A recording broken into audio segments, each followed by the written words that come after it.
There's no escaping it. It's been months since this particular movie first hit theaters, and still, everywhere you turn, you hear it. No matter if you're scrolling on TikTok or listening to the songs people are humming at the office, everybody around you is specifically not talking about Bruno. Today, we're taking a good look at the latest Disney hit, Encanto, as well as diving a bit deeper into the struggles and even mental health issues of many of the family members, all while trying to not sing the soundtrack and get a copyright complaint. Are you ready? It's time to wake up. It's a new day. Yes, it is. Wakey, wakey. Time to get up. Good morning, citizens. Up and at them. Rise and shine. This is your wake-up call, people. Come on, the coffee's on. Rise and shine, nerds. You're tuned in to The Back Row with Matt and Mo, proudly a part of the Love Thy Nerd podcast network. I'm Radio Matt, the station manager and chief radio nerd here at LTN. I'm a third-generation radio dude and a lifelong nerd. And I'm Mo, sidekick to the chief radio nerd, here to bring the facts and fire to your day. Now, where is my coffee? I will apologize right off the bat. I am recovering from bronchitis. My throat is better, but my voice is Worse. So I sound gravelly. Than mine. You'll get used to it as time goes on. I have. The Back Row Morning Show. The Back Row Morning Show is a Monday through Thursday show on LTN Radio that covers a wide range of topics from all across church and pop culture, and we usually take a topic in three segments focusing on different aspects of our weekly discussion and some discussion with our Discord buds. You're listening to a compilation of the main topic segments from this past week's morning shows. This week, we're examining Disney's Encanto. Before we jump into our discussions, Mo and I have a side venture called Back Row Games, home of several Christian tabletop games, including our two most popular, Judge Not and Sunday School Answers. Sunday School Answers is the original Christian knockoff of Cards Against Humanity, all the awkward fun without the need to bathe in bleach afterwards to get all the sin off. And we've got some updates for you. First of all, there are two new booster packs now available. The Sports Booster Pack with cards covering more sports than ESPN2, and the Parenting Booster Pack, a set of parenthood cards written by Michael Mordenga. And we've got lots more coming out in the next few months. Next month, we'll be releasing our largest expansion yet, the White Box, with 266 new cards to add to your original game. And then in April, we've got three boosters coming out. The Music Pack, the Cool Youth Pastor Pack, and the Your Dumb Ideas Pack, which is just a pack of blank cards for you to write your own thoughts on. And you can check it all out and get your copy of Sunday School Answers at backrowgames.com. To open up our week on Encanto, we are going to be talking about... Well, before we do that. Yeah. You need to do this right. We need to do the spoiler alert thing. Wow. If you haven't seen... What? Your siren sounds like a dying cat. You've obviously never heard a cat die. It might be a cat in heat, but it's not a dying cat. Okay, we'll go with that.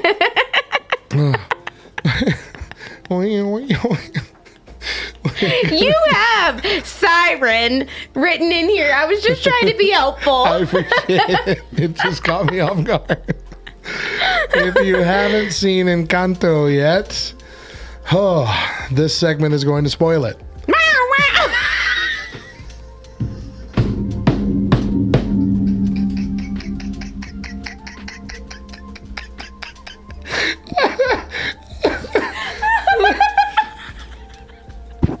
You're welcome. We're never going to get past this part. It reminds me of that time when you were late on the news intro. You're like, meow, here's the news. I just spit all over myself and all over the mic. Oh, God. Oh, man. If you want to jump in on the Discord chat, anybody who's watching. Sorry, Kaylee. Already got Tad in there. Oh, man. We're gonna open up our Discord, invite some of our back row buds to share their thoughts. They actually, a lot of them had a watch party recently for this, but I think most of the people that were in that aren't here. Threy made it, apparently. Did I miss it? Yay, Threy made it. Okay, she didn't think she was gonna make it. Can I just say, I don't know why, Threy has been one of our good friends since the beginning of our, what is this called? Streaming? Since the beginning of we started our streaming on Twitch. twitching? Yeah, not twitching. No. Whatever. But it's just now hitting me today, like, for some reason, when you say Threy Maker, I want to say Miracle Worker, Promise Keeper. Threy Maker. That's I don't know why. Why is it hitting me today for some reason? Hey, everybody. I'm making a dungeon right now. Making a dungeon? Wow. Wow. Mo particularly. How's everybody doing? What about Mo particularly? We don't want to break their Threy? rules again. Threy, you were not really here quietly, earlier yeah. when I We admitted to don't talk struggling. about Matt and Mo. Why are they doing this to me? Not to be confused with Secret Squirrel. That's a totally different thing. Secret Squirrel. Nobody Actually- shushes KY in a corner. They're taking over. They're taking over. It's a good thing you have a button that can Is end that just them. somebody has the stream Not on, or it. are they actually on? No, we're talking to you. Yes, I think that's what's happening. Yeah. We're talking to you. What do you put KY in a corner? Not they it. can't hear us. They can't hear They us. not hear us? They legit cannot hear us right now. Well, I mean, you could try. It just wouldn't go well for They you. can't hear They can't us. hear us. Can you hear us? Can you hear me now? Hello? Everyone on both sides is No. wondering who can hear who. What's happening? No. Here's the thing. I see that Matt's unmuted, but I don't hear anything coming out of his mic. Yeah. and I'm wondering Yeah. if Yeah. Yeah, I'm on the stream right now. I so do he's hear talking to the A stream. lag Yes, feedback. But I'm also hearing an echo of what Eli was Yeah. saying just a Yeah, short we're live. time We're ago. totally live. Yeah. They can hear everything we say. Yeah, we can. We're on Okay. Yep. the stream right now. I do hear. Hello, world. Hello. Radio. Yes, hello world. Hello. Hi, radio. Problem solving. That's plugged in. So, Oh, wait. so Matt and Mo Oh, man. decided to play hide and seek on us, and we have no idea. There are Where cables they are. getting unplugged and plugged back in. Oh no. This part Hello, will radio. be edited out later because. Oh, Wait. jeez. Wait, I yes. heard him. I heard him. I Shush. figured out the problem. Can you hear us now? I figured out the problem. I had There it it. is. I had Mo's got a very good quality, and Matt sounds is underwater. I had Discord on Streamer mode. push to talk mode from when I was funny. playing out the other night. Get you every time. Get you every time. Well, that was kind of fun there for a second, guys. Yeah, you can totally just edit that whole section out. was No, fun. that It is was pretty staying. Although, Threy, you do need to know that I was like yelling at you, fussing at you, laying hard into you because you weren't here earlier when I was talking about how I was struggling with trust within relationships and do people talk about me behind my back? What are they saying about me behind my back? And we pop into the Discord and I can hear you talking about me, saying my name. And I was like, what are you saying? And you're not replying to me because you can't hear me, but you're not replying to me. Why are you talking about me, Threy? What are you saying? Well, in this case, it was because I could hear your lovely voice, but I couldn't figure out why we couldn't see Matt's bubble lighting up. Because normally that's how I hear you. Okay, that makes sense. That, and I could go into a rant about how wonderful Mo is, but we need to keep her around more. Yes, I need to hear that today. Oh, I'm just kidding. I don't. Somebody do the Mo shout out tag. Exclamation point Mo Yeah, in the there chat. you go. Well, no, because Matt pointed out earlier that has to be changed because apparently I'm not the title belt holder Yeah, it anymore. says she never loses So- the belt, and she sure does. Yeah, we don't want to If it's in propagate print, it on must be true. That's Well, right. sometimes you gotta loan those out just to hold other people's pants up. It's That's all. prophetic.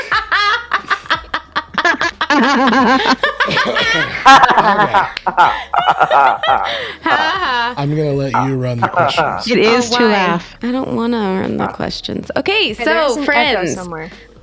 like on our end, there's an echo. I feel like I'm lagging. Okay. I don't know what to we're do good. here. Sorry, Mel. This is so, Sorry, all Mel. right, I guys. think we're So good. here's the thing: we are gonna open up our chat with a few guided questions, okay, about our movie Encanto. All right, but we first need to start out with a general review of the movie. And there's a lot of y'all up in here, so I don't think that we can have a general review of everybody, can we? Just a quick one. Just a quick one, y'all here? Quick. It is a general review. Huh? Just what you thought of it initially. Initial First thoughts. impressions. Yeah, initial viewing, yeah. yay, nay sort of thing? Yeah, exactly. Yeah. Good job, Thray. Okay. Thray maker, miracle worker, Well, thank you. promise keeper. I think. Oh, let's That not get is who blasphemous you- here, okay? Okay, let's not get blasphemous. This is gonna get real weird real fast. All right, general review, people. What you got? Loved it. Go for it. Jump in. Go. Now. Okay. Great movie. Loved it. Your guns. Pew, pew, pew, pew, pew, pew, pew. High rewatch factor for parents of kids that do like to watch the same thing 1,000 billion times a week. Holy cow! Yeah. It's Seen it been- like And listen to the twice at once. soundtrack. we've seen it at I least rewatched it last week, so that way I 27 could do this. times. So 27 times Yeah. at my house. 27 so far. So many times. You gotta get to even 30, Matt. It'll happen. It'll be there by Monday, I'm sure. Lightweight. Okay. but wait, it is Monday. Yeah, good point. It was excellently crafted. Just very, very well done. And I was listening to the music just recently and just, holy cow. Just, wow. Anybody else? Go ahead, I thought Thray. it was an Sorry, Matt. I thought it was an excellent film for the time that we are in. I think that it is an excellent balance in telling a story as well as not hitting the emotions so Too hard. hard that people are traumatized by it. It's addressing real world problems that we are dealing with as a society without overdoing it in a way that anybody walks away further traumatized by what they're going through. And for that, it is masterful, I think. Very good. We're going to actually be talking a lot about that later in the week. All right, so Hold on, I think Brother Oh. Mod still had. my bad. Yeah, I don't know how to follow up after that. I guess my first impression was, yeah, it was kind of pretty okay. Oh, If that's a hot enough take for everybody. Oh, that was spicy. No, if we're talking the very first viewing, I had the same. It was like, yeah, it was all right. But like, It was a movie. No, I was an emotional wreck afterward. Of all the movies I've seen, it was one of them. but by like the second and third watching, I'm like, oh, this is just fantastic. Fantastic. 27 times 10. Wow. Still exists. Mo, what was your initial thought? After hearing you say it, I will say that after the first time that I saw it, I was like, okay, yeah, that was a good movie. A cute way to spend 90 minutes. Yeah.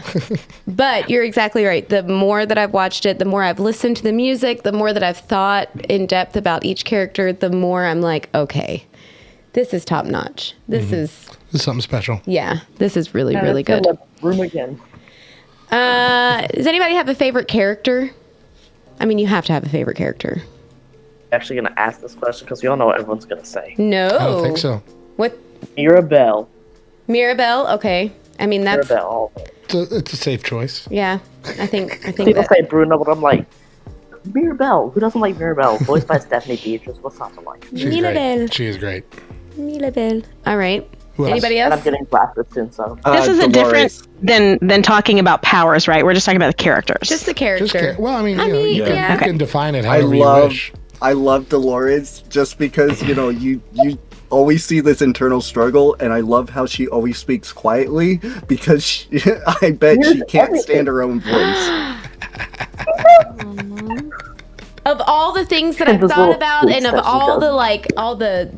the people that I've listened to talk about the characters and whatnot, that is the first time anyone has ever said, that I've heard, anyone has ever said, she speaks so quietly, and I bet it's because she can't stand the sound of her own voice. And when you think about it, it's probably so accurate.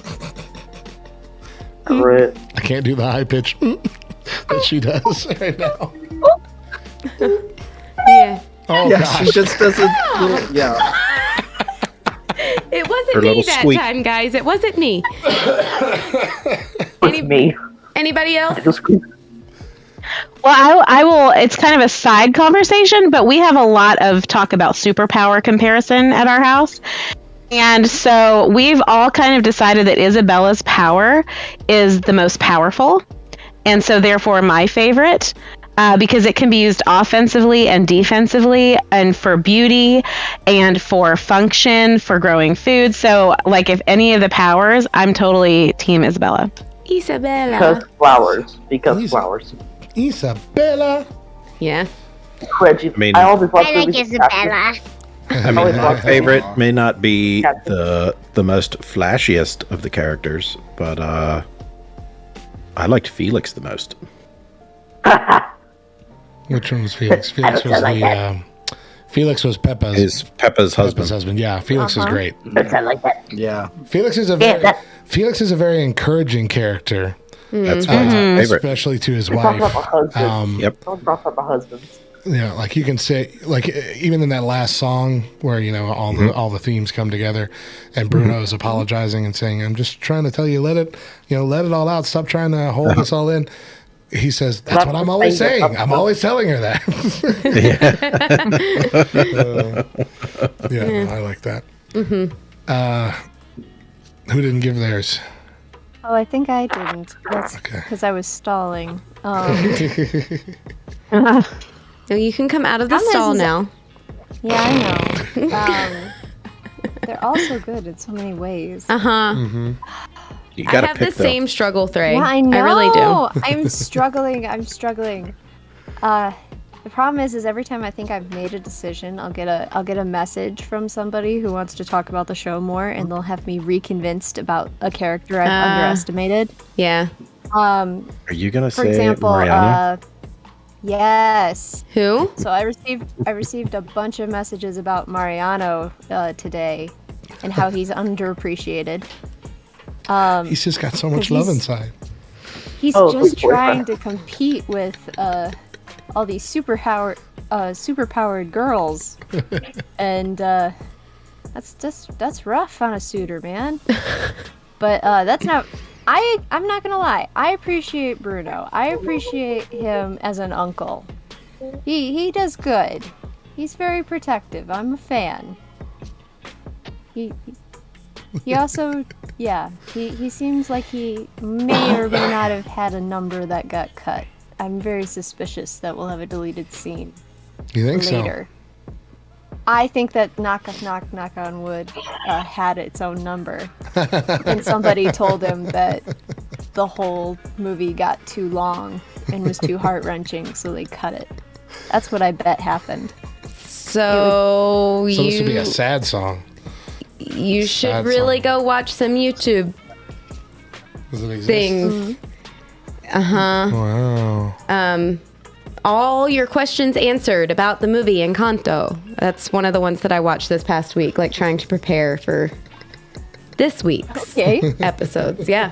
And there's a lot of interesting things that have been confirmed that have been cut or deleted or saved for further projects. I got you. Yeah. Yeah. Yep. Are you going to tell your favorite character? Oh, did I not tell mine? I don't think you did. Shoot, I should have been thinking about it then. Well, I kind of think so. Well, I'm not alone on this. No, you're not. Thray, actually, before we started recording, I said something about, oh, well, this person's my favorite character, and then I was like, oh, but this person too. Yeah. No, I think mine is Luisa. Yeah. Mainly because I think I connect with her struggle a little bit, the people pleasing, kind of aspect of it. The first thing I saw of Encanto, period, was the YouTube video of her song, because I kept hearing that song on TikTok, and I'm like, what is this song? And I didn't know it was from the movie at all. And so I saw that, I'm like, oh, this is a beautiful song. This is so beautiful. And heartbreaking, heart-wrenching, really. So, yeah, I'm going to say Luisa. We'll definitely have to get into this later in the week, but I don't think that Luisa is a people pleaser as much as she is other things, but she is my favorite character. That sounded rude. No. I know it's not what you mean. Yeah. As much as he is other things. And actually, I believe that there is another character that is very much a people pleaser. We'll talk about it. Yeah. Don't dive into it. I'm not going to. All right. What is your favorite part specifically of the movie? Anybody? Why you do this to us? Why you gotta be so rude? There's so many great details. Can I just say every nuance in the film? I love those. We're gonna be talking about the nuances. That's a separate question. Oh, so all right. I have a favorite part. Favorite part, go. And it's a very specific one. Do it. It is after Bruno's reunion with the family, and he's trying his best to muster this vision and to get it together, and he can't do it. And then Antonio gives him his stuffed tiger that Maribel made for him. Yeah. Oh, that was my favorite part, because at the beginning of the movie, when she gave him that stuffed tiger, I thought, he's going to treasure this thing, and then he got the power to speak with animals, and I thought, he's not going to care about that toy anymore, because the magic just gave him something so much better than this little stuffed toy animal. But no, he still treasured it, and he treasured it so much that he gave it to Bruno when Bruno was in a really bad spot. Yeah. And that's why that's my favorite part. That's a good thought out answer there. Yeah. I remembered. The whole table scene, that was just brilliant. I loved it. Yes, the table scene the is stare down. Yeah, that's a good one. Mm-hmm. That was a really well done scene. Anybody else? My favorite. Well, I have. Go ahead. And you. I dropped something, so I have to get that. So for me as a mom, I'm watching with my kids all the times we've watched it, because they love it too, and they know that there are two parts where I cry. And so the flashback that shows the relationship of the grandparents, and then the death of the grandfather, and then the reunion at the end where the grandma has all three of her kids together. And so they know that I'm going to turn on the waterworks at that point. And so my favorite part about that is that they always turn and look at me and then grab my hand and squeeze, because they know the emotion behind why I'm crying. And so that's my favorite part. Yeah. My favorite part is right after Maribel goes into the painting. It's not Harry Potter style at all. But when she goes into the wall and sees Bruno for the first time, and the rat takes the glowing piece of glass, and it just gets floated up into the air. And there's just, in this case, actually Hernando, because he has the hood up. Me and Sophia like to get really specific about which Bruno character is it. And we don't talk about Bruno, it's Hernando in the wedding. He has his hood up. That is true. No, that's that section though. That's my favorite part too, where it starts with the chase through the the wall. Yeah. I'm not doing. I'm scared of nothing. You're very sweaty. That whole scene, that's one of my favorites. So what do you like? You like sports? Game shows? Telenovelas. Been in love. Is that your favorite part also, Matt? Well, that's part of it. Yeah, that's my favorite part. I'll say that's my favorite part. Yeah. No, because she's his aunt, but she has amnesia, so she doesn't know it's his aunt. I liked the part when they're singing about forming a new foundation, because I feel like that was a really subtle detail to put in there. That in order for any of it to heal, they needed to have a new firm foundation. And then in that musical moment, we have everybody coming together and the community coming. And I really appreciated that little bit.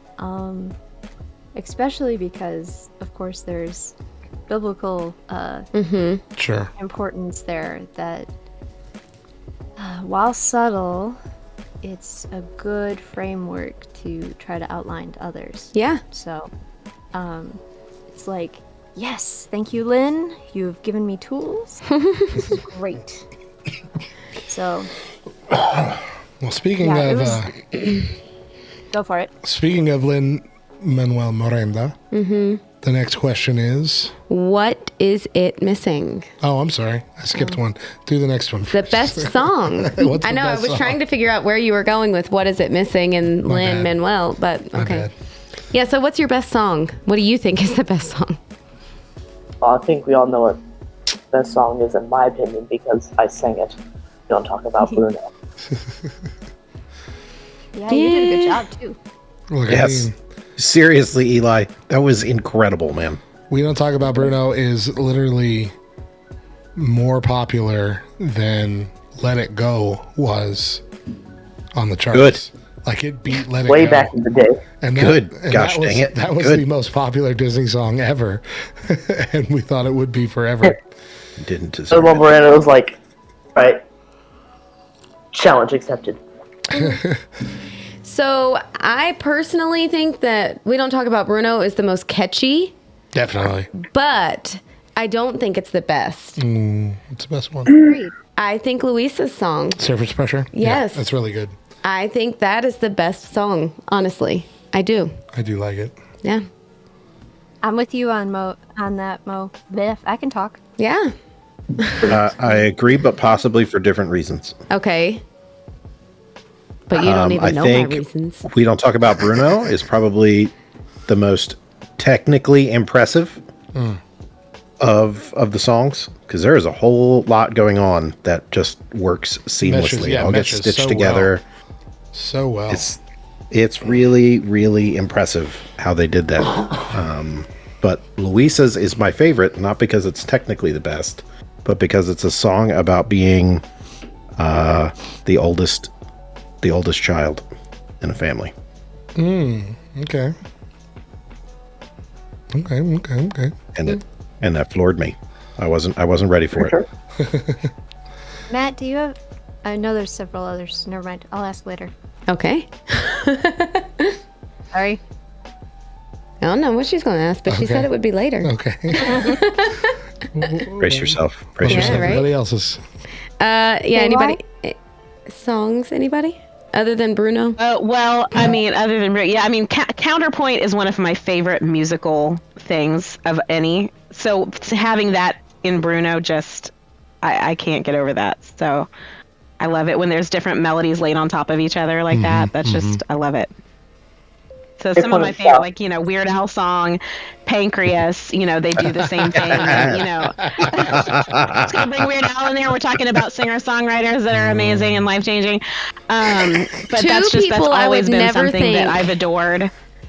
In the same category with each other.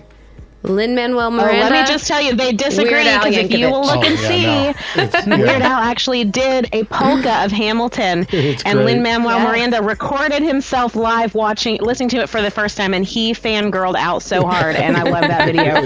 But so musically, just as a singer, I just really enjoy Counterpoint, so I don't think anything could top Bruno as far as that goes for that movie for me. All right, who hasn't given theirs yet? Tad Yeah. and Threy? I was looking at the list. Waiting on a Miracle actually is one of my favorites. Oh, okay. Yeah, because of the all the other songs are about an inner struggle, and Waiting on a Miracle has an inner resolution, which I love, and they express that inner resolution with accidentals, and I love that even more. Good point. They do. You're right.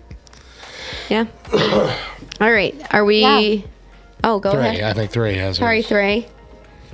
The thing that I was going to ask is, do you have a least favorite song on that question list of yours? No. Okay. Do you have a least She's ready to favorite answer song, that one. Threy? Brave choice. Brave choice. Okay. Well, this is going to be awkward due to just timing, but I was actually going to say that just because it's a device that Lynn has used before, I kind of had issue with Waiting on a Miracle. As much as it was important for storytelling reasons, I felt like, okay, this is Angelica and Eliza again. Just in a Disney format. We're using that same tool. We're doing that same switch which side of the camera we're looking at the scene from, and doing the I Want song while a different song is going on. Hey, if it ain't broke, don't fix it. Okay. Arguably, Rodgers and Hammerstein and a lot of other great musical writers have done the same thing. And so Tad and Threy at it again. we are still friends with their knowledge. Right? But Yeah, and it is known that I'm a Rodgers and Hammerstein girl, so fine. I'd have never believed it if I didn't hear it right here, right now. That's the first thing I tell about you for everybody. This is my friend Threy. She's a Rodgers and Hammerstein girl. No, that's the first thing he tells me because it's the only thing that we really know. Oh man. Okay, fine. What's your favorite? What's your favorite song? Did you already say that? No, she Yeah, only I said her did. least favorite. Yeah, she said Surface Pressure. Oh, that's Yeah, right. I agreed with Mo. That's right. I'm sorry, Threy. I'm sorry. See, you're giving her a hard I time. listen. Your know. explanation was already perfect. You didn't need any words. Sorry. All right. Are we going to go back up to what is missing? Yeah, but we need to pick up the pace a little Okay, bit guys. because we're running a little late. What is missing? What is Yeah. that? Rapid fire. breath. It's missing breath. So even the points of where it is trying to take a breath, it's like, okay, we're going, and it's just one after another, and it's like, yes, this is an animated movie, and we have this limited time, but they really compressed, and like you feel like you're having anxiety through the whole entire thing, and it's really cool because it's like pressure, but it's like, holy cow, we're rushing through all of this. Yeah, it I can agree It with could have that. benefited an extra 15 minutes stretching it out a little bit. I agree with that. Yeah. Yes. Good point. Anybody else? I maintained my theory that I thought that Lin-Manuel must have cut a song for Bruno, which Mo may or may not have the knowledge to. I gotta look that YouTube up apparently. Mm-hmm. You do. But there just felt like there was a hole right there, and there was references to that hole, and so it's like, okay, there is something here, and I'm gonna guess that these phrases have some tie to it. If he were going to expand this into a 3-act, he would definitely focus here. I thought, at least. Okay. That goes to that breath thing. Yeah. All right. Anybody else? A rap. A rap. There's a rap. It's in the first song. And that's another one of those songs that really sounds like Hamilton because I've seen that on TikTok where they mesh together Guns and Ships from Hamilton. Yes. Yeah. Yep. Right. And the tail end of the Family Madrigal song. Mm-hmm. Yep. That would, I don't know if it's missing, but I guess it's kind of parallel in that I think there's too much. Sometimes I think there's a little too much Lin-Manuel that shines through in the lyrics. Well, in that song, because it just rips you out of the movie. It's like, well, Those lyrics were a little too on the nose. It was just a little too over-engineered. You're good at what you do, Lynn. I get it, but now I'm thinking about how you wrote the song instead of thinking about the song. Okay. I mean, it's a point. And it's a valid one. Anybody else have anything they want to add? We have one more question. Why does Abuela get a lit up door when she doesn't have a power? Oh, dang. Ooh, we're going to talk about that. We're going to talk about that for the Thursday show. So make sure you listen to the Thursday show. All right, so let's round all of this out by talking about those. It was the nuances, right? Yeah, the little hidden little gems. hidden details. Yeah. Can I go? Go ahead. Yeah. Okay. So, oh my goodness, the nuances. So, like all of us have been saying, it was not enough to do the first time view. And I love the family dynamic nuances, the house nuances. Just every single interaction was so precise and intended. And the connection to imagery. So, for example, like the complete opposite. So we see Maribel's parents, and you have the fixer, and you have the one that needs to be fixed all the time, and then you have the other set of parents, and she's sporadic in her emotions, but then her husband is even keel. And I love those dynamics. I love how they take imagery throughout the colors, even just carry throughout the whole entire story, and it's just beautiful. It's got a lot of balance. Yeah. Mm-hmm. A little thing that I noticed while rewatching it. There's all these little designs throughout the house. You can see it in the kitchen mainly. And it's the little holes in the wall, and they're all butterflies. Yeah. It's foreshadowing for later on. In Bruno's vision, when they see the butterfly. Mm-hmm. Later on in the movie, when there's the butterfly. If you look even on the album for Encanto, there's 2 butterflies on it. Well, that's what Dos Orejitas is eventually alluding to. That's called two caterpillars. 2 caterpillars. And that tells a story. Foreshadowing. And that gets to the point where it's dos mariposas, which is 2 butterflies. I also think that is that's a nod to the fact that Dolly is gonna play a small role somewhere in the future. Only some of you will understand that. Now that the pass is open, they can go to Tennessee. That's exactly right.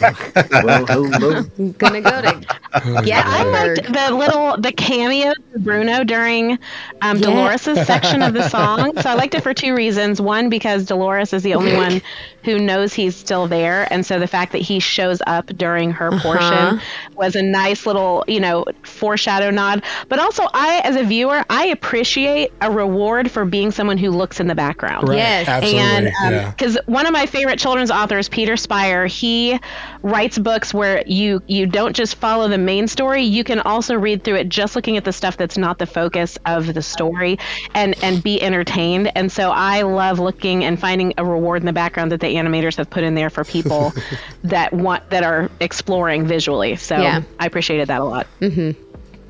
And there's every Marvel TV show ever. You can look for all the Easter eggs to figure out what's coming next. Yeah.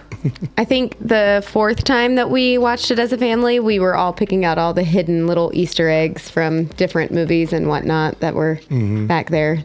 So that's one of my favorite things about every Disney movie, though. Yeah. Disney and Pixar both. Well, yeah, is the connections, the tie-ins from other movies. All right, who hasn't spoken yet on this one? There were 2 details that I thought were very interesting. Okay, that's a lie. There's like 15 others. Now I have to pick. Just 2 main ones, right? Make the hard choice, Trey. Yeah, but then I came up with a 3rd, and then we were doomed. Trey's choice. Okay. I mentioned all of these when we all watched together. Abuela's rosary with the watches and the locket of her husband on it were very interesting details. Maribel's dress and how it mirrors her sister, Isabel, while having her own stitchwork in it, which I think has allusion to what her gift actually is, but I'm sure, Matt, you've got a segment to that, so I'm just going to leave that be. Thank you. And of course, we have Disney playing on the programming that they as a company have built into us with the use of the color green, which I brought up when we watched, in the fact that we have been trained to watch these movies, and when we see green, we all of a sudden do not trust. Oh, they literally call that villain green. Yes. Yeah. I mean, it happens with Scar. It happens Scar, with that's what I was thinking of, yeah. Maleficent. It's happened for years. It's an old trick, but we are so Disney kid programmed into it that when we're told, Bruno's trouble and he's being represented with all this green, You believe it.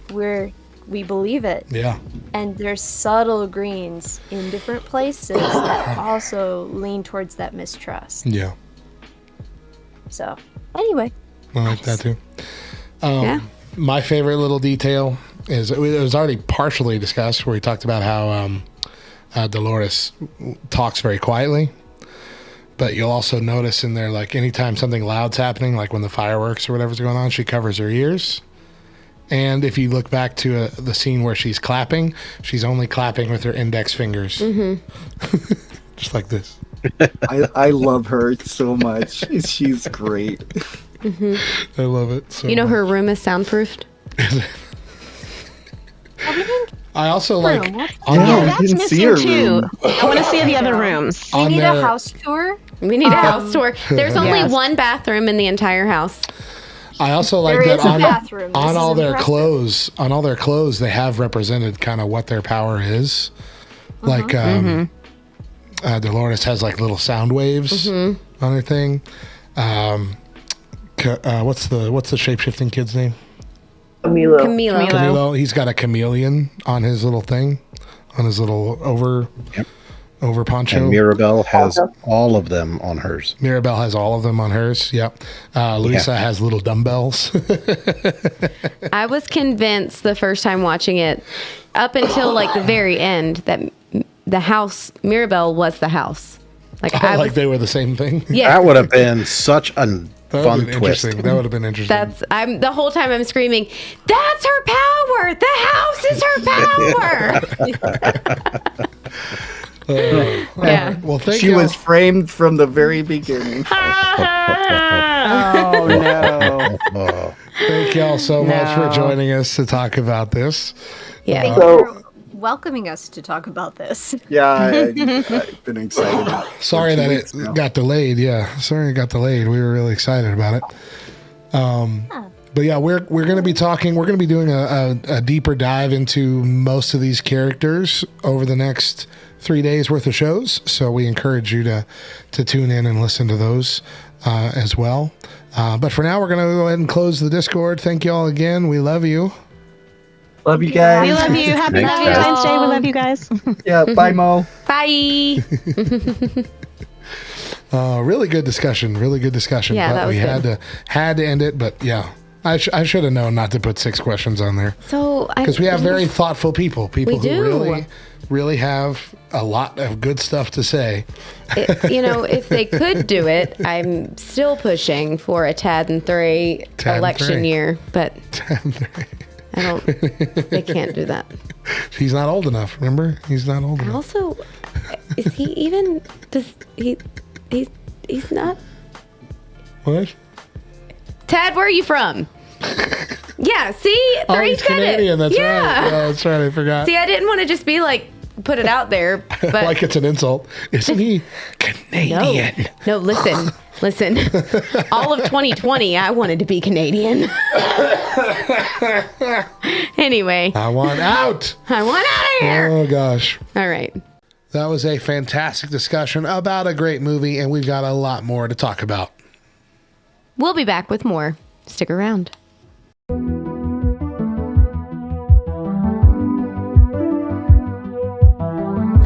Hey everyone, I'm Chris Shadowin, and this is Reviews of the Nerds.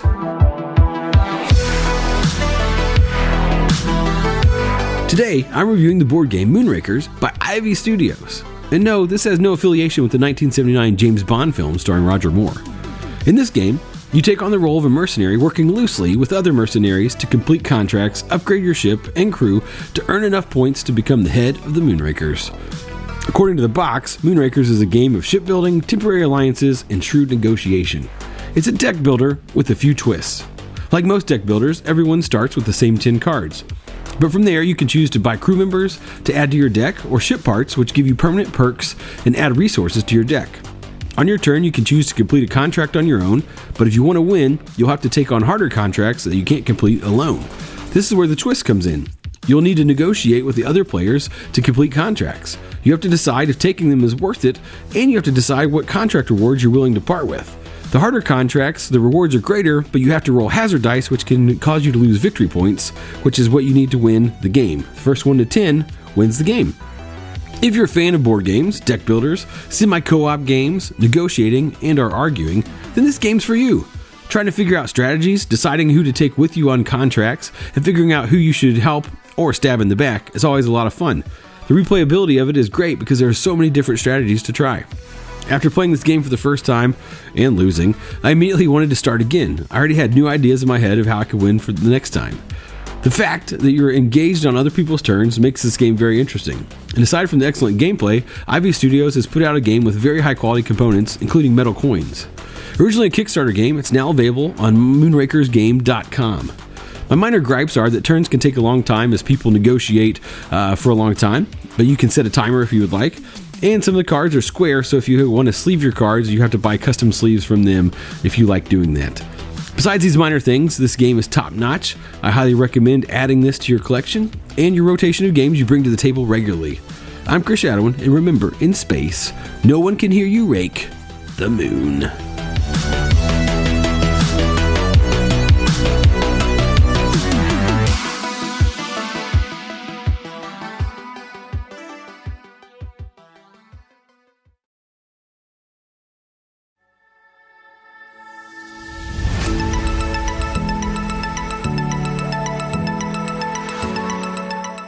Uncharted waters, unfamiliar territory, whereabouts unknown, area undiscovered. These phrases seem terrifying in most situations. Hearing any of these things may leave someone in a bit of a panic as they begin to step out of safety and into circumstances they've not yet encountered. At any moment, things could go awry, and we're left in an unfamiliar area with no idea where to turn or what to expect next. How true this has been for countless people through the pages of God's Word. Abraham and Sarah's long trek to Egypt, Noah sailing through the floodwaters in hopes of dry land, Paul's missionary journey and travels, even Jonah making his way to Nineveh, and let's not forget where that ultimately landed him, right in the belly of that whale. Their journeys were all unique, purposefully different. But one thing they all have in common is the faith produced through the unknown. When all else is unknown, allow your faith to be concrete in the faithfulness of the one who knows, the one who provides, the one who sees and makes a way even through the storm. Let's never forget that the God who parted the Red Sea to make a way for safety for his people is the same God who is in control of our lives. And while the waters may be uncharted to us, they can be moved at any moment by the God who knows the very depths no man has yet to discover.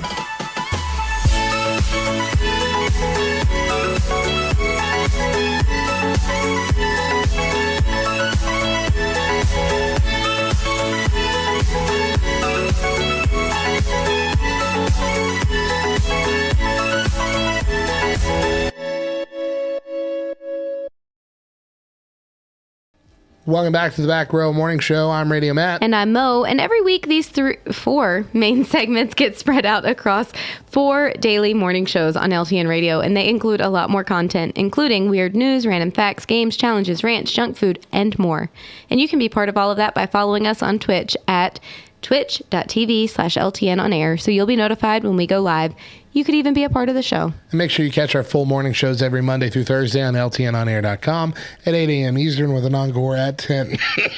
At 8 a.m. Eastern with an encore at 10 a.m. I felt that cough coming on. I tried to get it out in time. This week, we are talking about Encanto. Last time, we had an opening discussion on Encanto with our back row buds from Discord. And now, in this segment, we are going to start our 3-part look at some of the characters in the movie, doing a deep dive into their stories and struggles. But first, we have to give you a spoiler talk. I can't do the sign. No, that's not it. I don't even remember. Well, I'm not doing yours. I'm trying to do mine. The one that you are impressed that I don't know. Whatever. That sounds like a dying cat. All right. If you haven't seen Encanto yet, this segment is going to spoil it. So just put us on pause, go watch the movie, and come back and listen. Well, just close the podcast at this point. Go watch it. No, put us on pause. If you don't put us on pause, then you won't come back. So. Oh, man. In this segment, we're going to take a look at 2 characters with some of the most obvious issues, given that they each have their own song devoted to them. Discovering this, which is Isabella and Luisa. Mm-hmm. Now, we'll start with Luisa, who I have labeled the people pleaser, but you have already indicated that you are going to expound upon that. Mm-hmm. Is it with the other character we're talking about today, or is it a different character? Different character. So for now, for this segment, we're just going to focus on her with that title. So let's see. I took some notes down here of things that we can discuss. I don't have a specific roadmap, but obviously, to me anyway, at the beginning, she is initially in a lot of denial. Mm-hmm. Because that's exactly what the whole beginning of that was, her running away from talking to Maribel. And then even when she's confronted by Maribel finally saying, there's nothing wrong. Yeah. And then that's kind of what starts to snap her out of it. Like, I don't know why that came out like that. Mm-hmm. But I'm fine. Everything's fine. Lisa's fine. Everything's fine. Why wouldn't it be fine? And then starts singing her song, going about how she's definitely not fine. Yeah. But the song is about, in many ways, in many parts of it anyway, about being a people pleaser, or about not finding worth outside of what you can do for other people.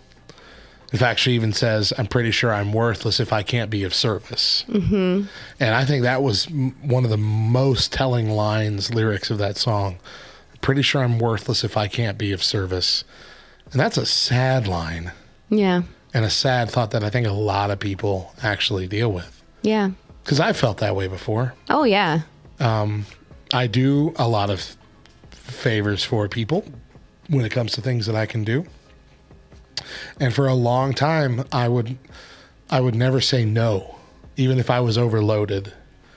Because even if I wasn't thinking it, like in the front of my brain, in the back of my mind, I'm thinking, if I don't do this for them, they're not gonna they're not gonna want to be my friend anymore, kind of thing, Yeah. As kind of immature as that sounds, like I essentially had convinced myself that the only reason I had friends is because I could do stuff for them, and that would be where I would find my worth. A lot of days is in the people around me. And so, like, I felt that line in my soul. Yeah. And I still have to fight that mindset sometimes.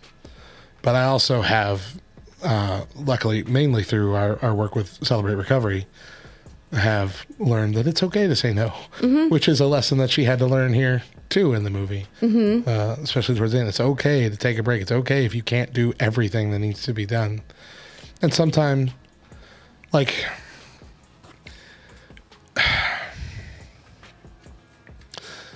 when she goes out, before the song starts, she's walking, you saw a bunch of people come up and ask her to fix things. Mm-hmm. Move this, donkeys got out, fix the house, blah, blah, blah.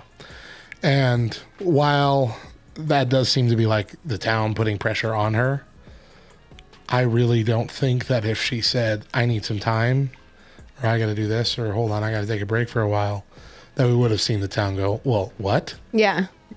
But I believe that the character is meant to have that mindset of, well, if I say no, everything's going to go wrong. Mm-hmm. And then she almost convinces herself that that's what's happening, because when the magic starts to fade a little bit, Donkeys get heavy. Things are getting behind. She starts to panic. She gets back into work even though she was about to take a break. Mm-hmm. Like it's a dangerous mindset to be in because you'll run yourself ragged. Yeah. You'll destroy yourself. Yeah. If you give everything of yourself to everybody else, what do you have left? Mm-hmm. So for me, Luisa is the one that I think I can relate to the most. There are definitely parts of every single character that I can see myself in. But for Luisa, it is definitely, that is who I relate to the most. And she is very much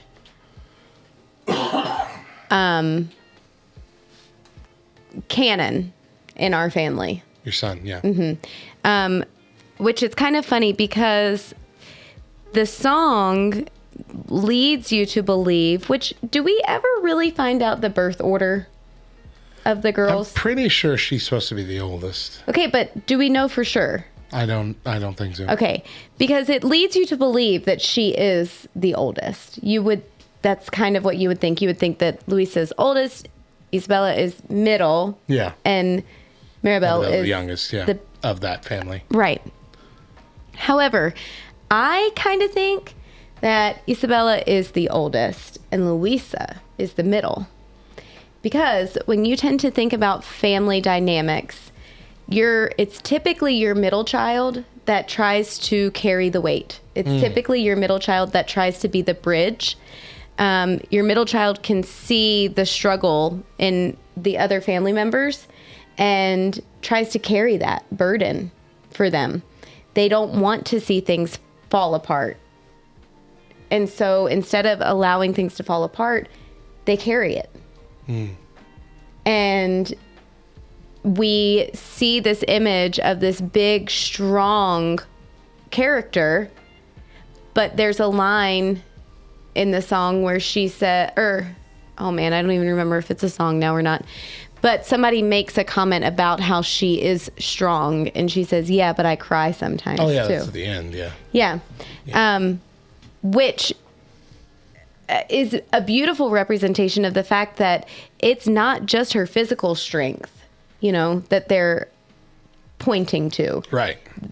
It's also this emotional strength that the family assumes she has, not realizing that she's falling apart. Mm-hmm. She's having to carry her weight plus everyone else's weight, and it becomes too much, Now, she does this out of love. Right. Of course. Like, she's doing things for the family and for the Encanto because she loves them, because she feels a responsibility towards them. She has good intentions. Right. Absolutely. But all the good intentions of the world won't protect you from burnout. Mm-hmm. And she's clearly on the edge of burnout, experiencing those symptoms, especially when she loses her strength. Yes. She feels like at that point she's worthless. Every time you see her, her arms are hanging down. Mm-hmm. Her eyes are closed. She's just weeping and moaning. Mm-hmm. Well, and that quick to explode, that reaction that she has. Yeah. Am I wrong? That is a surefire sign of burnout. Yeah. And we've both been there. Mm-hmm. See, that's something that, like, LTN, we've been talking about that a lot lately in the group, in the Discord, because one of the founders, Chris,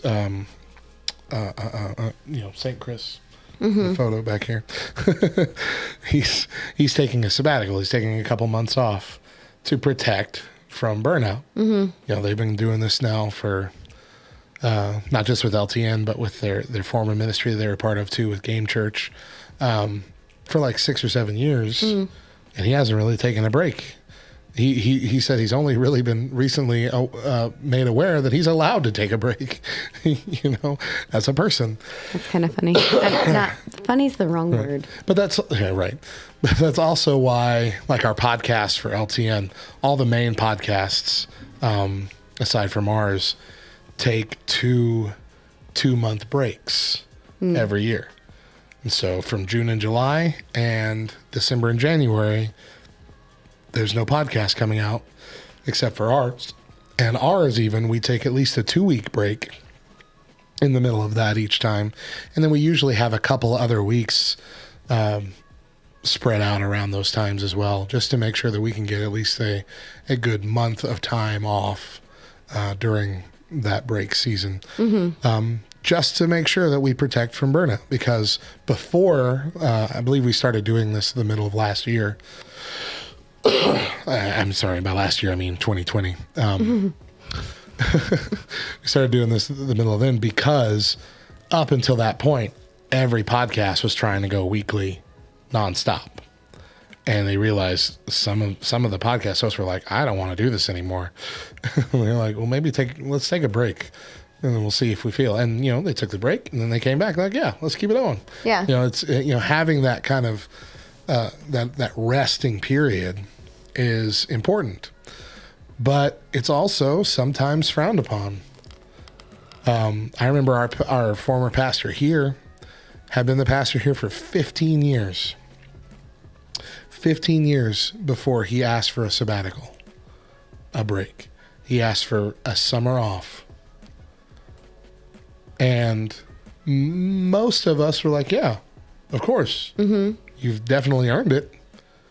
But there were quite a few voices who were extremely upset that someone who was called to be the pastor of this church was going to have time off. To the point where many of them left the church over it. Wow. During that time. I'm like, look, I understand where you're coming from, that, this is the ministry that God has given a person, but at the same time, God definitely puts it into our spirits that we're supposed to have rest. And anyone, especially for a pastor job, anyone who knows what a pastor has to do knows they don't have a day off. They don't have rest. Even on their appointed Sabbath, which is usually a Monday or a Friday or something, they still get called for emergencies, hospital visits, almost nonstop. Like it doesn't end. And so you have to take a break, or you'll destroy your mind. You'll destroy your desire to do what you've been called to do. Like it's a necessity. It's not a treat. It's a necessity. It's part of the work. That's all I got on her. Do you have anything else to add? Actually, no. I can see the aspect of people pleasing, but I don't think that overall she is the people pleaser. Maybe not people pleaser, but I guess the codependent person would be more what I'm thinking. Yeah, she definitely codependent in the sense that she carries the burdens. Yeah. She carries others' burdens. She carries the weight. Yeah, even that song implies that she feels like she's carrying the weight of the whole family. Yeah. Yeah. And that she's the only one that could. That, I think it's in that last little verse where she says, see if you could handle the burden or the weight that's on my shoulders. That kind of thing. Or be happy that you don't have to handle the weight that's on my shoulders, something like that. I'm like, yeah, it's noble and it's good intentions, but it's slightly ignorant and dangerous. It is very, very dangerous. It's definitely one of those things where you have to find the good balance, because, and I said that this would be canon in our family. This would be my middle child. He is the burden carrier. Yeah. I talked about how my daughter had her teeth, I keep saying wisdom teeth, her canines pulled last week. And immediately Cannon was like, okay, I'll stay home with her tomorrow. And not in a way that most 14-year-old boys would be like, I'm skipping school to stay home with my sister. No, he was genuinely concerned about her staying at home by herself.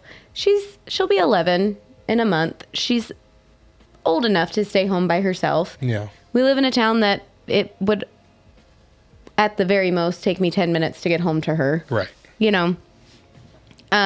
In some sort of emergency situation.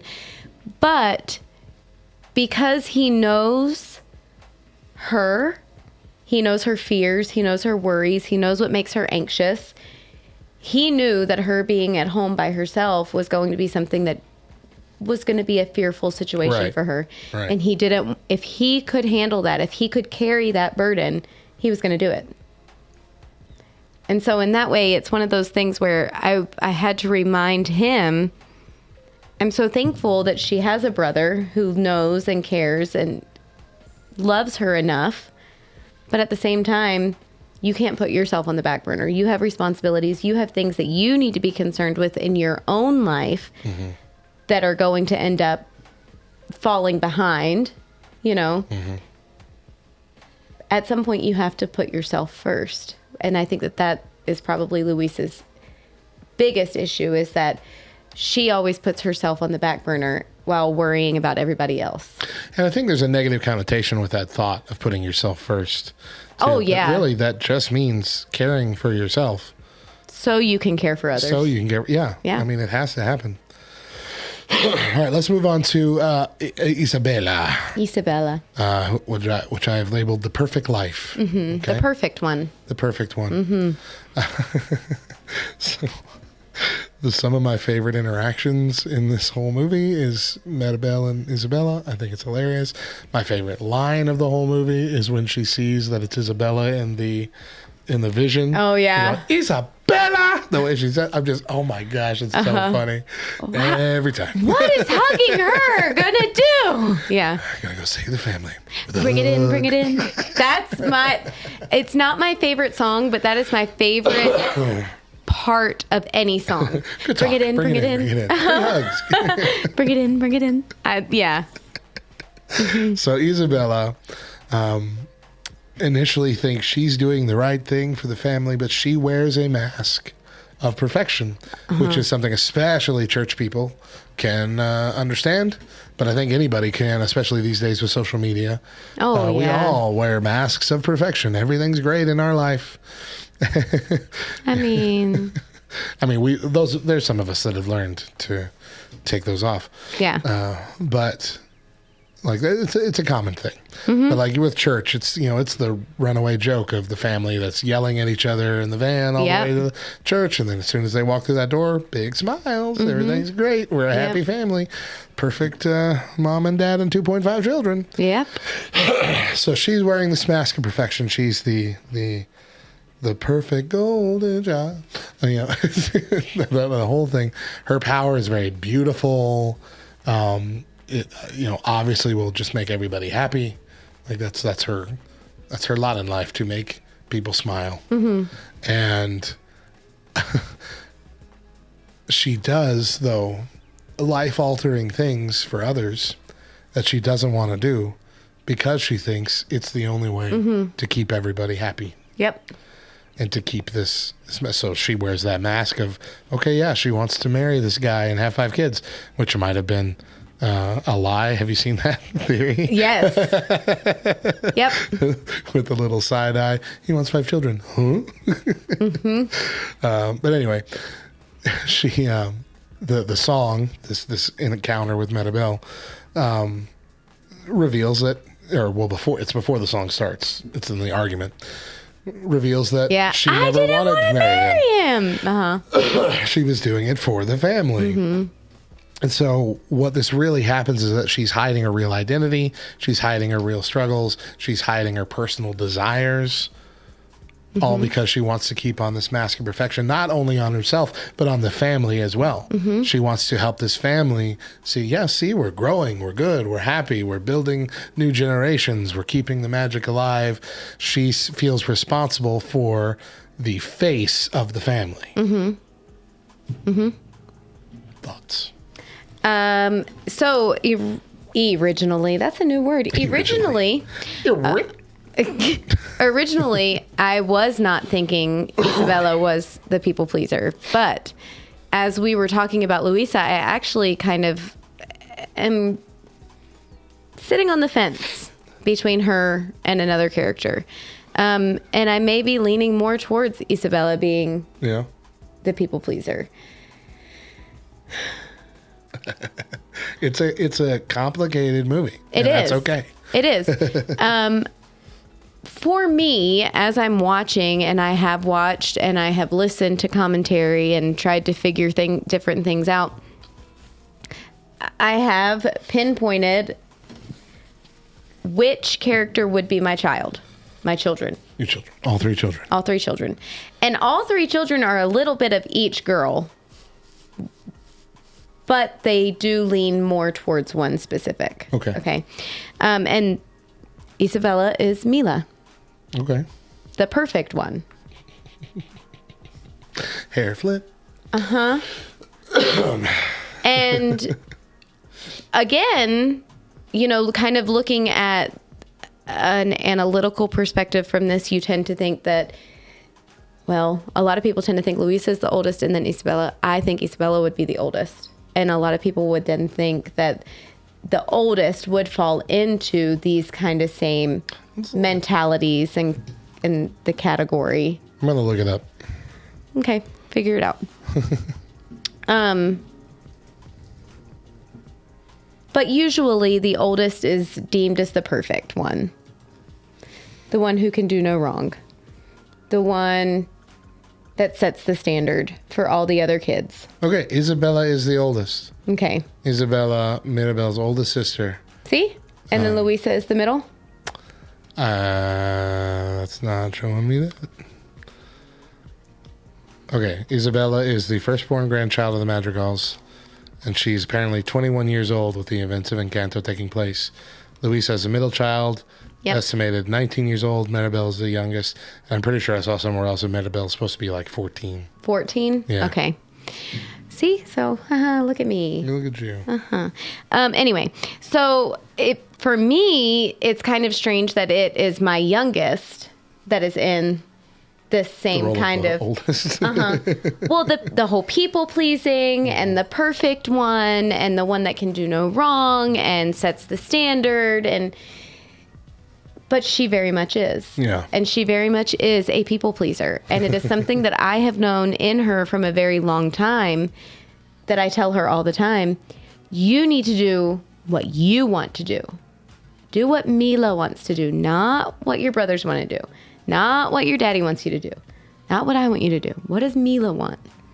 Even to the point of picking food for dinner. If we allow her the option to choose dinner, you can see it on her, the struggle, the internal battle of, okay, but I want this, but I know that nobody else wants this. And if I say this, then everybody's going to be upset because nobody else wants it. But this is really what I want. Fine. Keep the family happy. Yes. Yeah.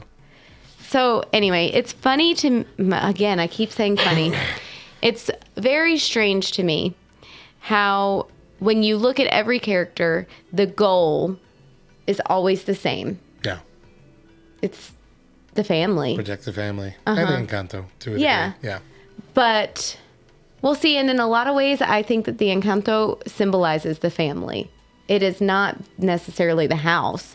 No, the Encanto is the city.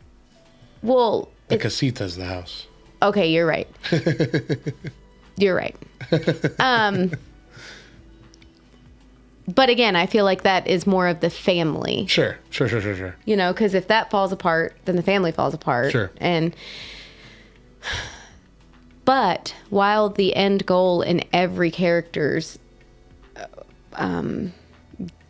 game, if you will, is the family, protect the family. It all comes out in different ways and different struggles. Different issues. Absolutely.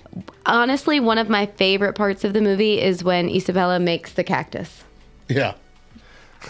She kind of goes punk rock at the end there in that song. She does. It's all changes her colors around. Makes carnivorous plants. So, and then this is another time where we see, I don't remember which one of our back row buds was talking about the green. I think it was 3. Okay, but we see the green. Yeah. And I only remember that because Cannon was like, hey, look, it's, oh man, I forgot her name. It just left my head. From Guardians of the Galaxy, Gamora. Hey, look, it's Gamora. And I was like, what? Anyway. But to see, you can see that her mind blow. Right. Visibly, wait. I just made something that I've never made before, and it goes against everything that I've ever been told I should be making. Right.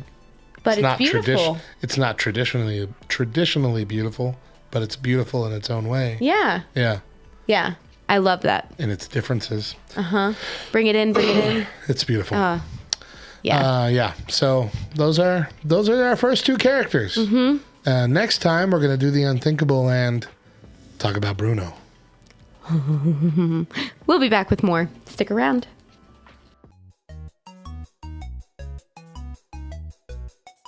Hey everyone, I'm Hector Mirai, and this is Faith and Fandom 180 on LTN Radio. So, I've been playing Pokemon Legends Arceus a little too much.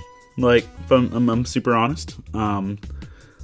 This is gonna sound bad on audio, but I'm pretty sure I've played that game more than I've slept in the last 3 days. So, I took today off from playing, by the way. Because I made the realization.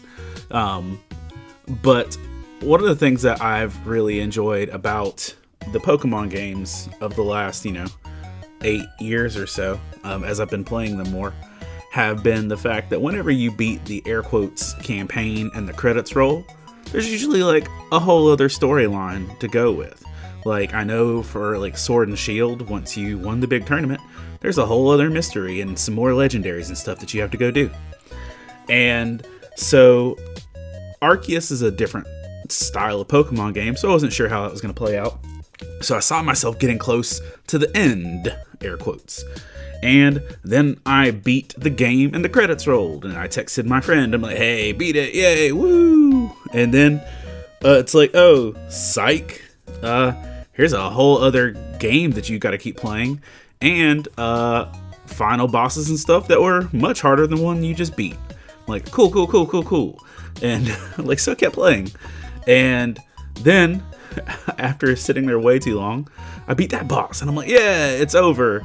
And then they give you this thing without spoilers, and there's this big ending and this big boss, but you can only do it after you have caught every single Pokemon. And by the count on this game, that's 240 Pokemon. And it reminded me of this verse in Matthew 24:14.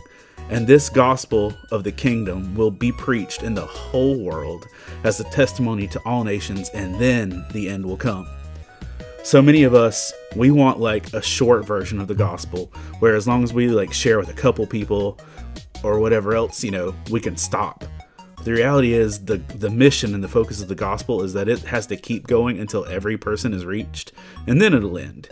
And I literally looked at that screen and said, but I don't want to have to catch them all. And that's how most people look at, sharing their faith.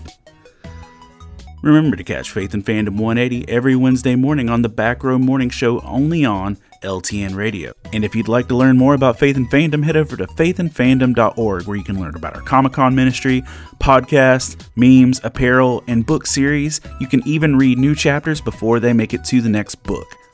I'm Hector Mirai, and thank you for spending the last 180 seconds with me.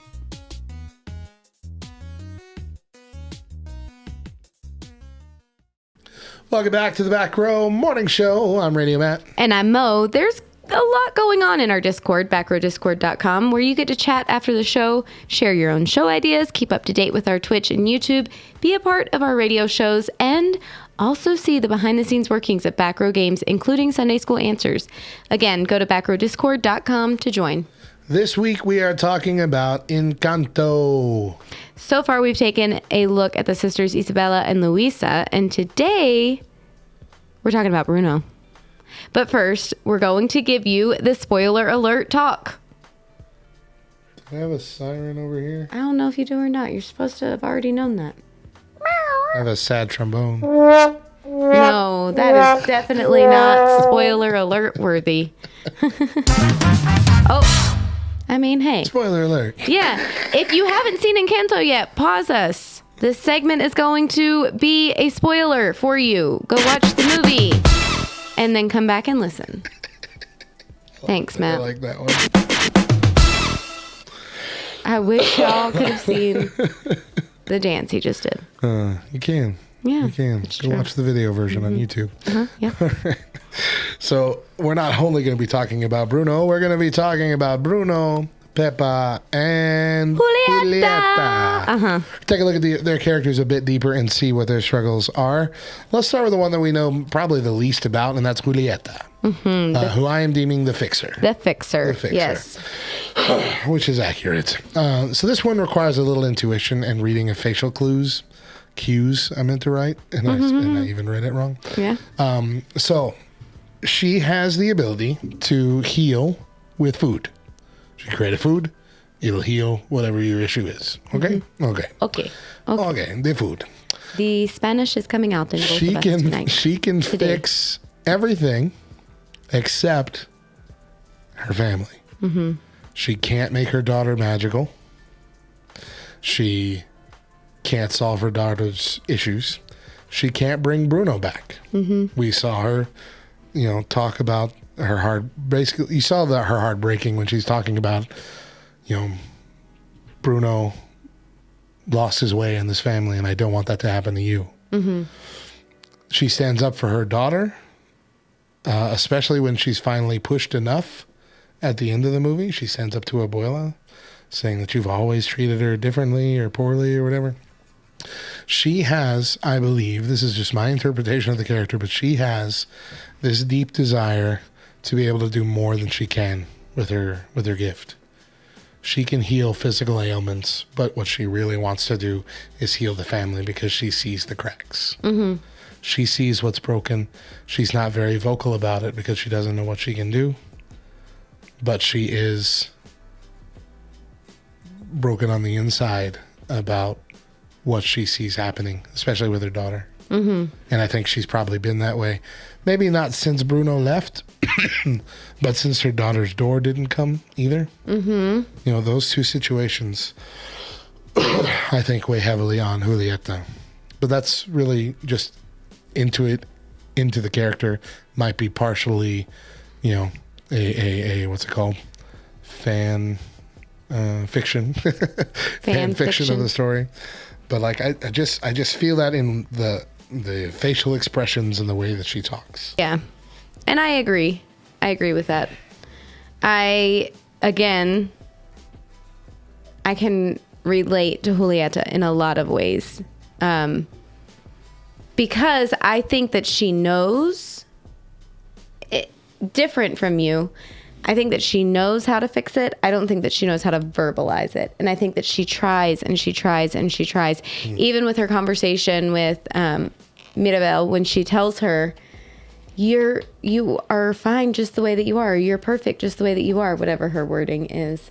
You don't need a power, I think that is her trying to say, stop.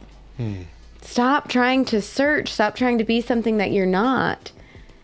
We are good just how we are, but we have to be how we are. Yeah. Yeah. She is, I think, is probably the biggest underrated character in the entire movie. And leaning into Bruno a bit, do you think Julietta didn't notice when food was missing from the kitchen? Because Bruno is kitchen adjacent in the wall, taking food that's been prepared. He had one of those, I don't remember what they're called, piat con quesos or whatever they were. Those little cheese circles. And he has his own little table that's adjacent to their table across the, through the wall. Do you think that, number one, that she doesn't know that he's there taking the food?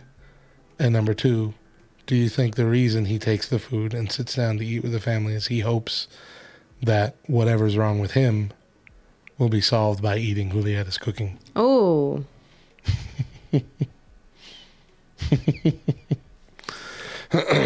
Big brain. That's all I got Big on brain. her. You have anything else on Julietta? So I will say this. I think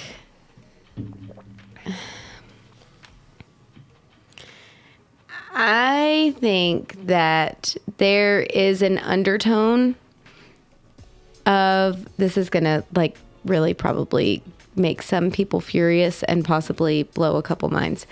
I think there's an undertone where the family does know that Bruno is not gone. Just like you're saying with the food. I think it's one of those situations where everybody kind of sees it and they kind of question and they're like, wait, what's happening? But they don't want to say it because then they're going to look crazy. Yeah. You know? And so then if we all come together and we're all like, hey, I've been noticing this and I've been noticing this, the pieces would then fit together and people would be like, okay, Bruno is somewhere. Right. Where is Bruno? You know? But there's that fear of it causing more division in the family, it causing more problems, and them possibly being certifiably insane. You know? So they just don't speak about it. They don't talk about it. And I think there is, okay, this goes into Bruno, but I think that there is that underlying reasoning of why they don't talk about Bruno. It's not just because he brings bad luck, so to speak. Okay. Bad juju magumbo. But they don't want to talk about Bruno because they don't want to look crazy. And because it's hurtful. It's this deep-seated pain. It's hurtful. It's also something broken about the family that they don't want. Yeah. It's the same thing with the facade, the mask. Right. You want to look like the family strong, the Encanto's strong. Yeah. The magic is strong. Everything's good. Everything's perfect. Yeah, I agree with that. Hey, let's move on to the next triplet, Pepa. Pepa. Pardon me. Goodness gracious. Pepa, I am deeming the bottler. She is forced to bottle up her emotions because her emotions are literally always on her sleeve. Her husband encourages her to open up, to be more genuine. But she resists it because largely one of the, Abuela tells her to stuff it all the time. You have a cloud. I know, Mama. What do you want me to do? What do you want from me? She yells out. Like she is, every time you see her, she looks almost manic. Yeah. She's always oh, clear skies, clear skies. She's rubbing her hair, trying to calm herself down, and bottling up every emotion that she has instead of letting it loose, because if she lets it loose, it's going to cause a storm or a snowstorm or a hurricane or whatever else. And that doesn't look good. Doesn't look good for the Encanto, for the family. So because of her emotions being bottled up, I think she exaggerates everything in her mind. Just like anybody else would. That's a common thing in recovery process and stuff like that. Bottling up your own emotions until you pop. That's especially like with people that struggle with anger. Most of them started that process because when they were growing up, they were told to bottle up their emotions until one day they exploded on somebody and they didn't know how to rein that in. So that becomes a common thing. Like he's you hear about that with people saying, oh, he's really nice unless you get him angry. That's a dangerous way to live. You have to be able to deal with your emotions in a healthy manner, and you want to deal with them as soon as possible. You don't want to bottle them up. You don't want to let too much time go. Now, there's benefit sometimes to sleeping on something, but even then, at the most, you'll let 12 hours go. Yeah. you don't let it just continue on forever. Even the Bible says, if you have don't let the sun go down on your anger, kind of thing.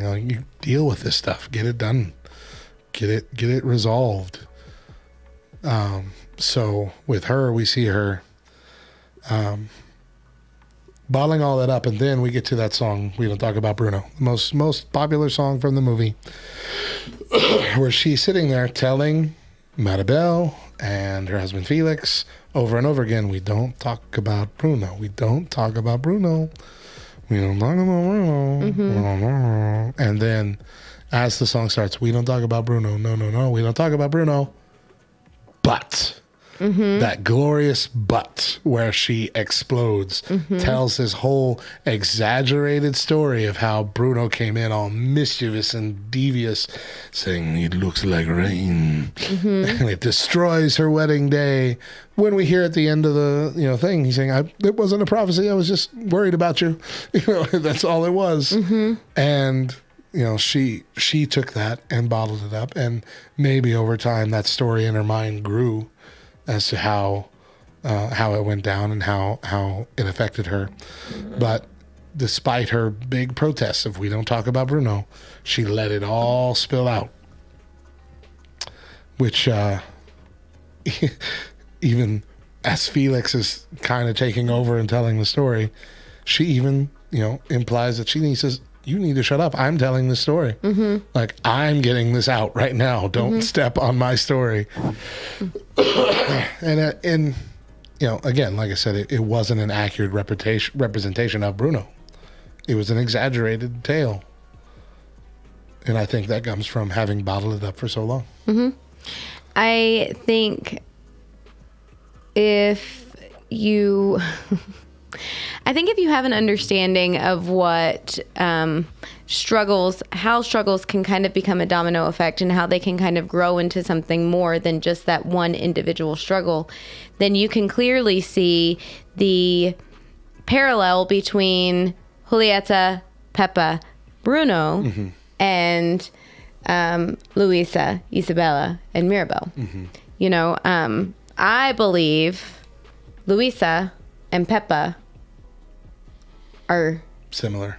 Very, very similar. Yeah. Pepa is going to end up being Luisa if Luisa doesn't get control of her codependency. And sheesh. Isabella is going to end up being Julietta if she doesn't get control of her people pleasing. Yeah. Correct. Where does that leave Maribel? Correct. I don't think we're surprised. Yeah. All right, and then the last triplet, Bruno, the one hiding in fear. My favorite, and I will not even lie. So he hides away because he is misunderstood. He is desperately afraid of confrontation because, as he explains, every prophecy he's had gets twisted by somebody else. Like or even if he says something, even if it's not a prophecy, like he said, I could just see you were sweating at the wedding day. It wasn't a prophecy. Like anything that he says is taken as a prophecy and makes everybody worry about the future. So it's also a way to protect the rest of the family from that fear. It's what I always focus on is fear of the unknown. Fear of the unknown drives us inward. Yeah. And so if you're thinking about like, oh, it's very unrealistic that he'd be living in that back room inside the walls and eating food that he steals and watching rats perform soap operas for his entertainment, for this whole time and coming up with all these weird characters to, it's all very unrealistic. That couldn't happen. But I mean, that's exactly what happens to a lot of people. Oh, yeah. Who are living in very rough situations. We're going to get, we'll get real here. We're talking about like women who are staying in abusive relationships, men who are anybody who's afraid to go after a new job or get out of a situation that they hate, to stop using drugs, to stop drinking, all of these situations where you have this desire for something better in your life, but because you can't see the steps to get from where you are to there, and you can't guarantee that you'll ever get to a better place, that fear of the unknown will keep you where you're at because there is a sense of comfort in staying where you are because you know what to expect from it. Even if it's going to make you miserable, you get that comfort of knowing what to expect. And so that is enough to keep you miserable because you don't know what to expect in the unknown. Into the unknown. Oh, that's another Disney movie. Sorry. I like that song much better than Let It Go. Into the unknown. Yeah, Move for sure. Into the unknown. For sure. Sorry. I don't like, I shouldn't say I don't like. I enjoy it, but I don't think that it is my favorite song like it is everybody else's. I don't like it to the magnitude that everybody else likes. Yeah. We don't talk about Bruno. That could have been anything. I don't like, well, I'm not going to say I don't like it. I enjoy it. Murdering clowns. It could have been anything. I mean, that too, but I'm specifically talking about we don't talk about Bruno. Okay. I get why it is the most catchy song. It's beautiful. But at the same time, I feel like it is, I don't know. Abuela, get the umbrellas. I sing that line every day. Too bad we don't live somewhere where you can actually sing it and it means something. Right, yeah. There was a meme, wakes up, puts on my underwear, puts on my sock, stand up straight, look out the window of the brand new day. 7 foot frame, and that's your brain immediately. That's how you start your day. And that is literally how most of my days begin. I wake up and immediately have an Encanto song in my head that I didn't watch to put there. I didn't dream about it. Yeah. But because we have watched this movie almost once a day since we first watched it, I can't get that soundtrack out of my head. I mean, it's fair. And it is definitely a good soundtrack. Mm-hmm. Again, I think he was kind of done an injustice in this movie. Oh, yeah, sure. There's so much more to the story. And what I'm hopeful for is that it will be heavily focused when there's a number 2. Well, I think that's the case pretty much with all the characters. Because really what we find by the end of the movie is that we've just kind of realized that everybody does have problems, but we haven't really solved them. Well, yeah. We've come to a little bit more of an understanding, and we're working toward that direction. And sure, Luisa got to sit down and drink a drink in the hammock at the end, but that doesn't necessarily mean that she's not going to deal with that issue anymore. Because even in that same song, like you said, she had that thing, well, sometimes I cry. Uh-huh. She's still struggling with those. Yeah. Is this okay?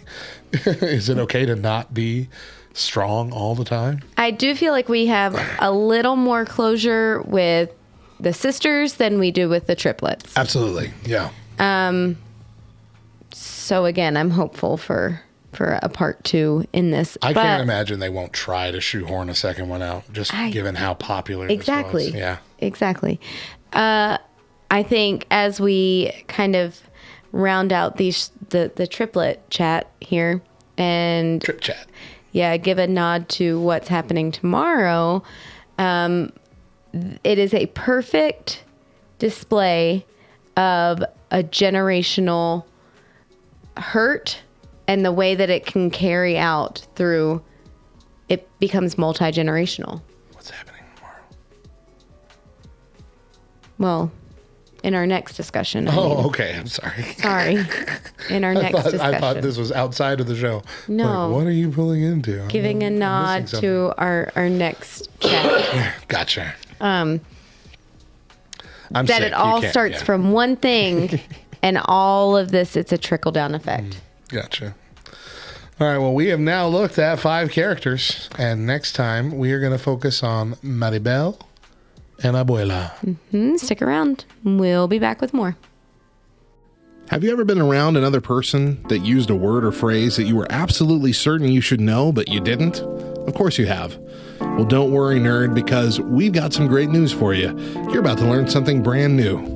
This is the real world, bub, and you need to learn to hold your own in a nerdy conversation. So pull up an ear and pay attention, because LTN has another nerdy definition for you. Today's term is cheese. No, we're not talking about that sweet, melty goodness that makes life worth living. We're talking about a strategy in games like League of Legends. In particular, a cheese is an unorthodox, unusual, or unpredictable strategy that is used by a player or team that has a huge risk of failure, but if it's managed to be pulled off, also offers a big win.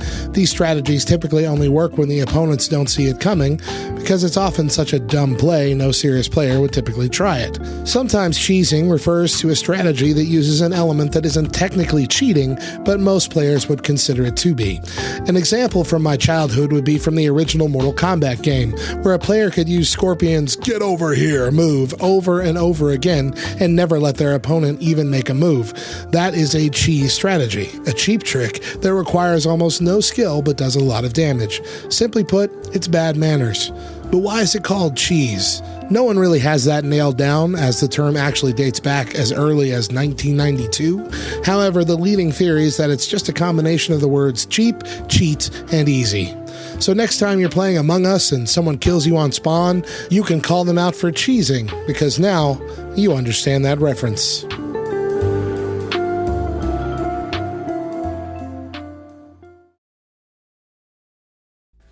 This week we're talking about Encanto. So far, we've taken a look at the sisters, Isabella, Luisa, and the triplets, Julietta, Pepa, and the one we don't talk about. Today, we're going to look at the characters and connections of Maribel and Abuela. But first, we're going to give you the spoiler alert talk. You got a sound over there? No? Oh, yeah. Hold on. Sure. If you haven't seen it yet, pause us, go watch it, because you're going to have a spoiler in this discussion. Hey, I like that one. Ooh, I like that. Yeah. That one was nice. Apparently, so does our soundboard. All right. So we will also discuss the theory on what exactly Maribel's gift was today. Didn't have one. Ooh, I know. But let's start with Abuela.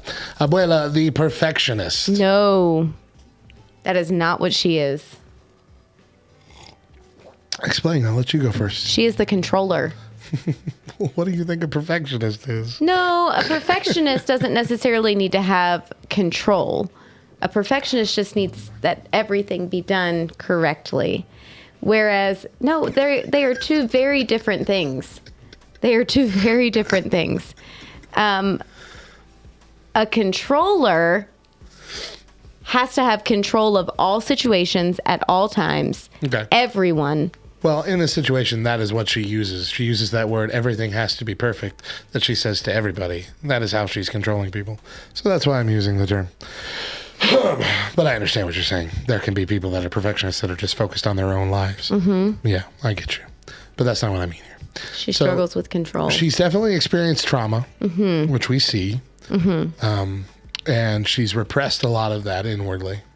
She demands perfection because any cracks, both figuratively and literally, threaten what she has now. So she is afraid, and she says this also in the movie, she's afraid of losing more. She lost her husband. She's afraid of losing more family in the future. Yeah. And she thinks that this miracle, this candle, this miracle, whatever gift, is the only thing standing in the way of that. And so everything must be perfect. And I really think, and it's not really told in the movie this way, but I really think that her obsession with perfection might have started with the door disappearing. Maribel's door disappearing, because you saw her look down and the candle kind of flickered just a bit, like it was almost going to go out when that door disappeared. Mm-hmm. And I think that worried her. And thought, okay, something went wrong. We have to be perfect. We have to be doing everything the right way to keep the magic happy or whatever. So she is also afraid of the future. She's afraid of future loss, afraid of the unknown. She's controlling. I have that on here. Into the unknown. Again, another. She is controlling, yet loving. She is resented by or feared by her children and her older grandchildren. And she is what we know in CR as the keeper of the family secret. Mm-hmm. Celebrate recovery programs. The family secret is something that, when you're going through a step study, which is kind of a more in-depth 12-step process, like you're really focused on this, doing a lot of extra homework. That's one of the questions that it asks you, like, what is the family secret? What is the one thing that that your family all knows but never talks about. And so there's the family secret of, what happened to Bruno, of course. Everybody knows that, but doesn't really talk about specifically.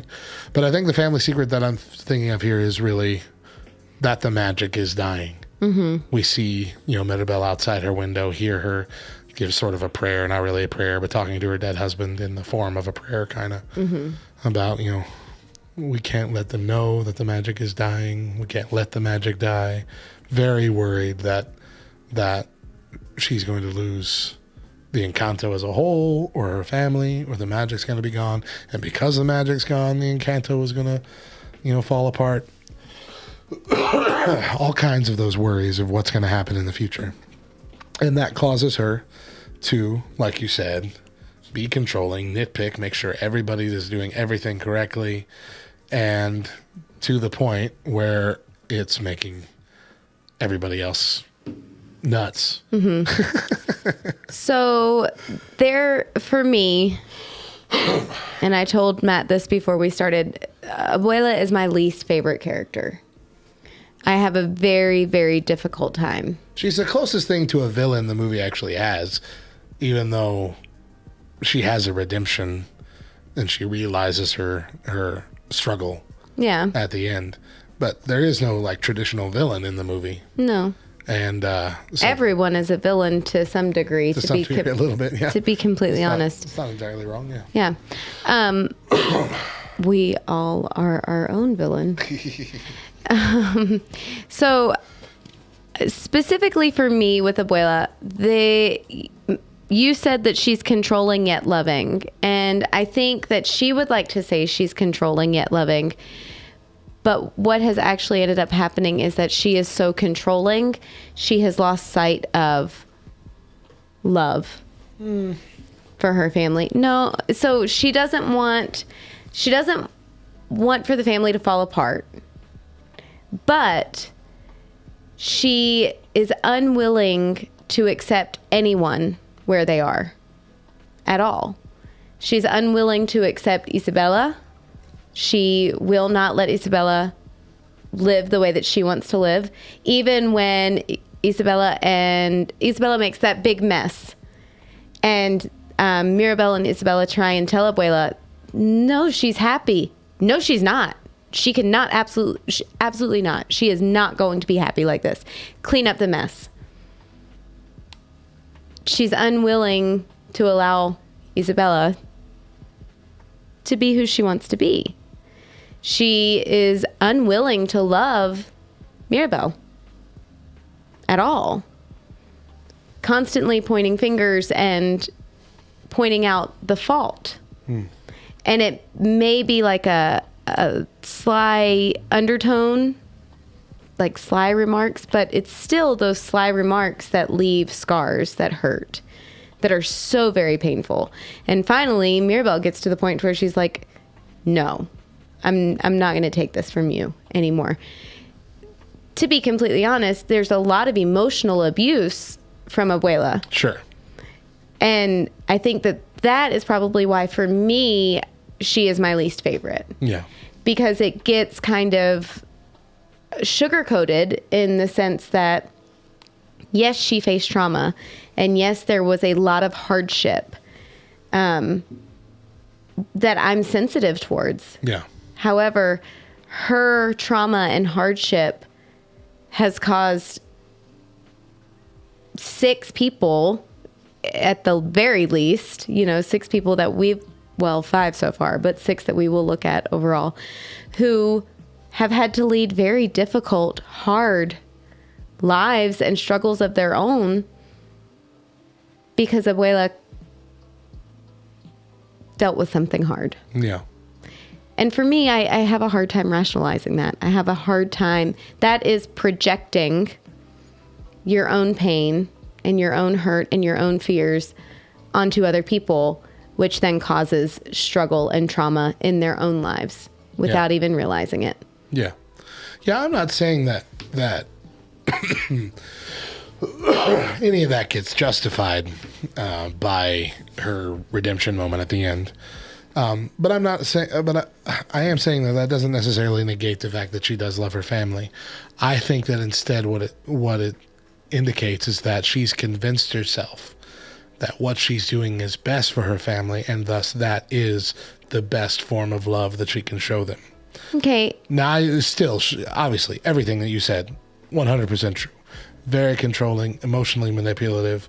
It's a very toxic relationship that she has with the family, and that is dangerous. But like, I'm thinking about like my own father. When I was a young kid and even a teenager, my dad was very emotionally distant.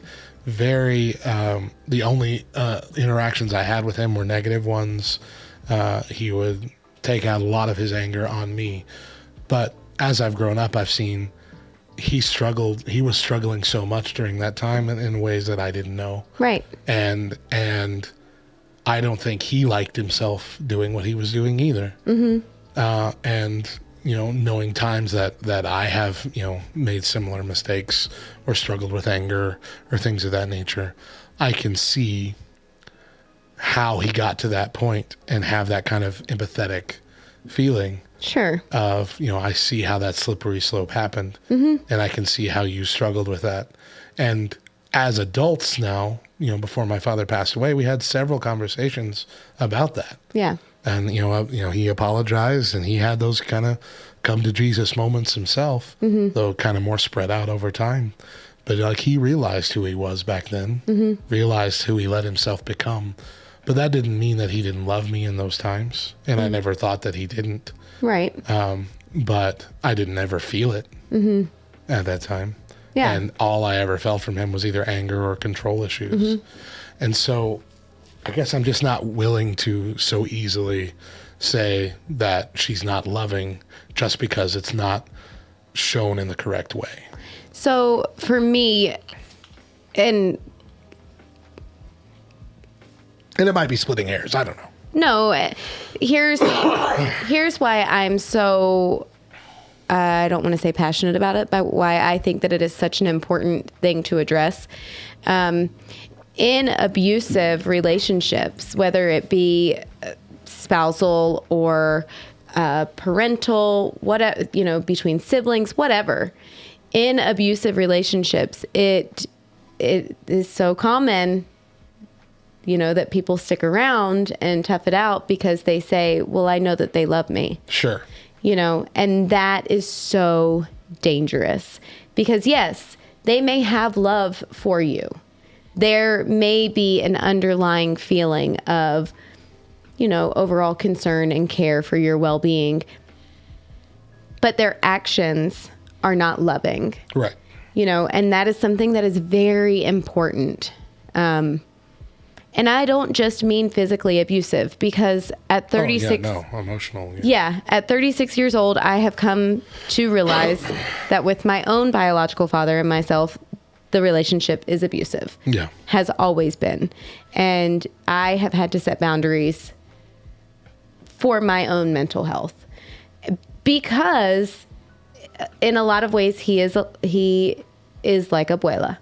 Has trauma within his own life, has fears and worries for the future that then project on me. And then myself, being who I am, want to make sure that he's okay, not realizing that I'm quite literally dying inside. Yeah. Hurting, carrying not only my pain, but his pain, Right. And all the while excusing, well, he's my dad and I know that he loves me.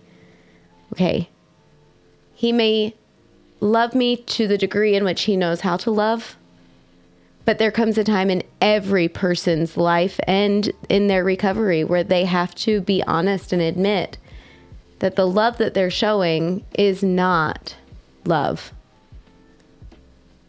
And it has to be healthy for both parties. Gotcha. Don't hear me say that anything that I'm saying about Abuela's character would be me saying, so all the other families should just tough it out. Right. Because that's not what I'm saying. Yeah. Mirabel's accusations in that last moment, the cracked moment there, perfectly justified. Yeah. And the catalyst that needed to happen. Right. Without that, explosion, no resolve would have come. Yeah.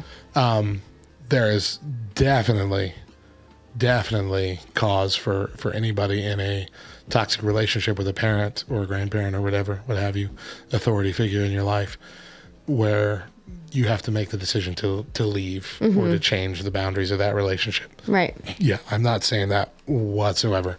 That's not the case. That you should just tough it out because you know you love them or they love you. Like you're right for sure with that.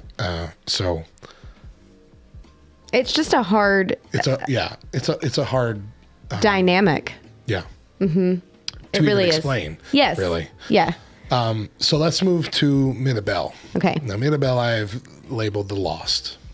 She doesn't know what she's supposed to do. She puts on a brave face. She does genuinely love all of her family. You could tell that from the very first song, as she is just swooning over pretty much everybody in the family in that song. Yeah. And telling everybody about it, telling all these kids and all the people around as if she's singing, just letting everyone know what a great family I have. She tends to everybody else. She's a caretaker, as we see through all this. Everybody that she interacts with, she is also kind of taking care of them, helping them get to a realization, helping them feel justified in how they're using their gift or the changes that they need to make in using their gift, helping them realize that when they have these big realizations, it's a good thing. Like, Luisa saying that she overdoes it. That's a good thing to admit. Isabella saying that she didn't want to marry this guy anyway. She was doing it for the family. That's a big thing. And she didn't shame her for not saying anything about that. She says it's such a big move. It's such progress for you to come to this realization and then admit it. But she does have this generational struggle that she seems to be most aware of. And she does have a mask of her own that she wears that we see come out after the door ceremony for the youngest one. I don't remember his name. Antonio.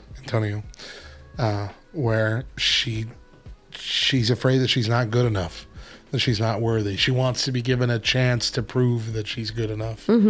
But she's wondering, what can I do? And so instead of waiting on a miracle, like she implies in the song, instead of just sitting there waiting for something to happen, she gets up and she makes something happen. She sees that there's a problem. She's like, I am going to do whatever I can, even without this miracle. While I'm waiting, I'm going to do something. I'm going to work, which is a very, very good Christian lesson.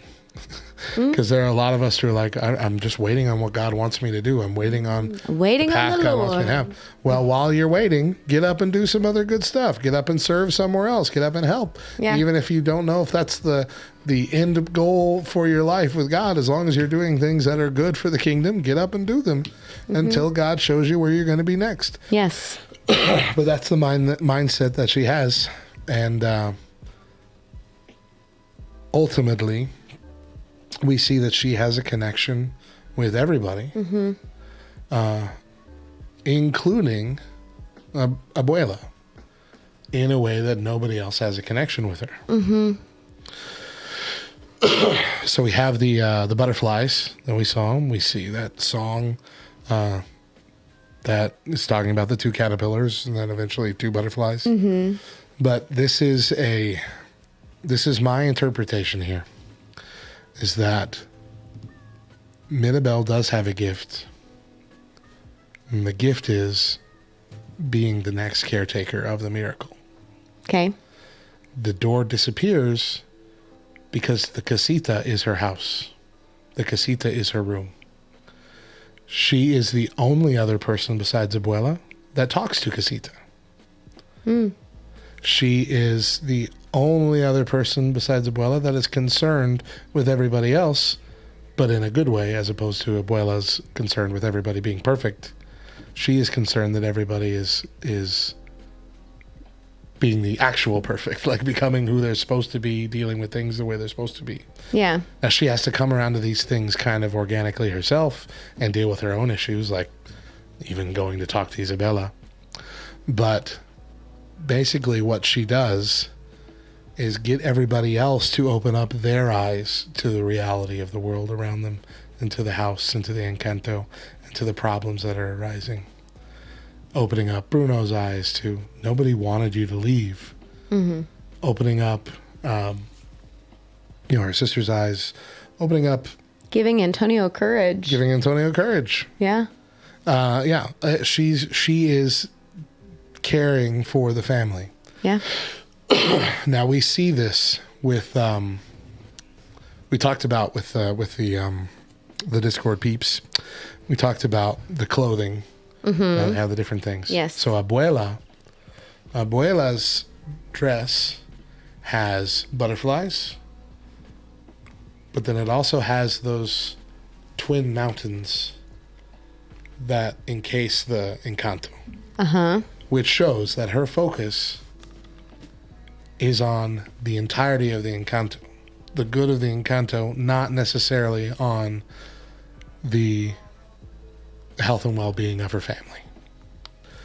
Meanwhile, Maribel, like Brother Mod told us in the discussion, Maribel has little bits and pieces, has a symbol from everybody in the family on her clothes. Mm-hmm. Meaning that her focus is the family. Mm-hmm. And the biggest thing that she has that's not just sewn in but sewn on is a butterfly.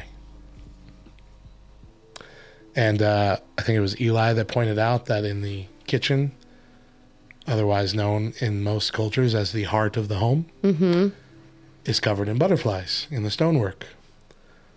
I really think that the whole butterfly thing is pointing us to the fact that you were almost right.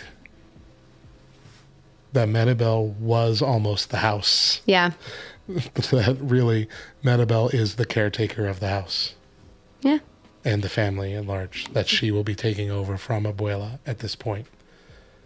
And that's why when the house is finally rebuilt and they make her own doorknob, when that door becomes magical, we see the whole family with her in the front. So I have a theory. Okay.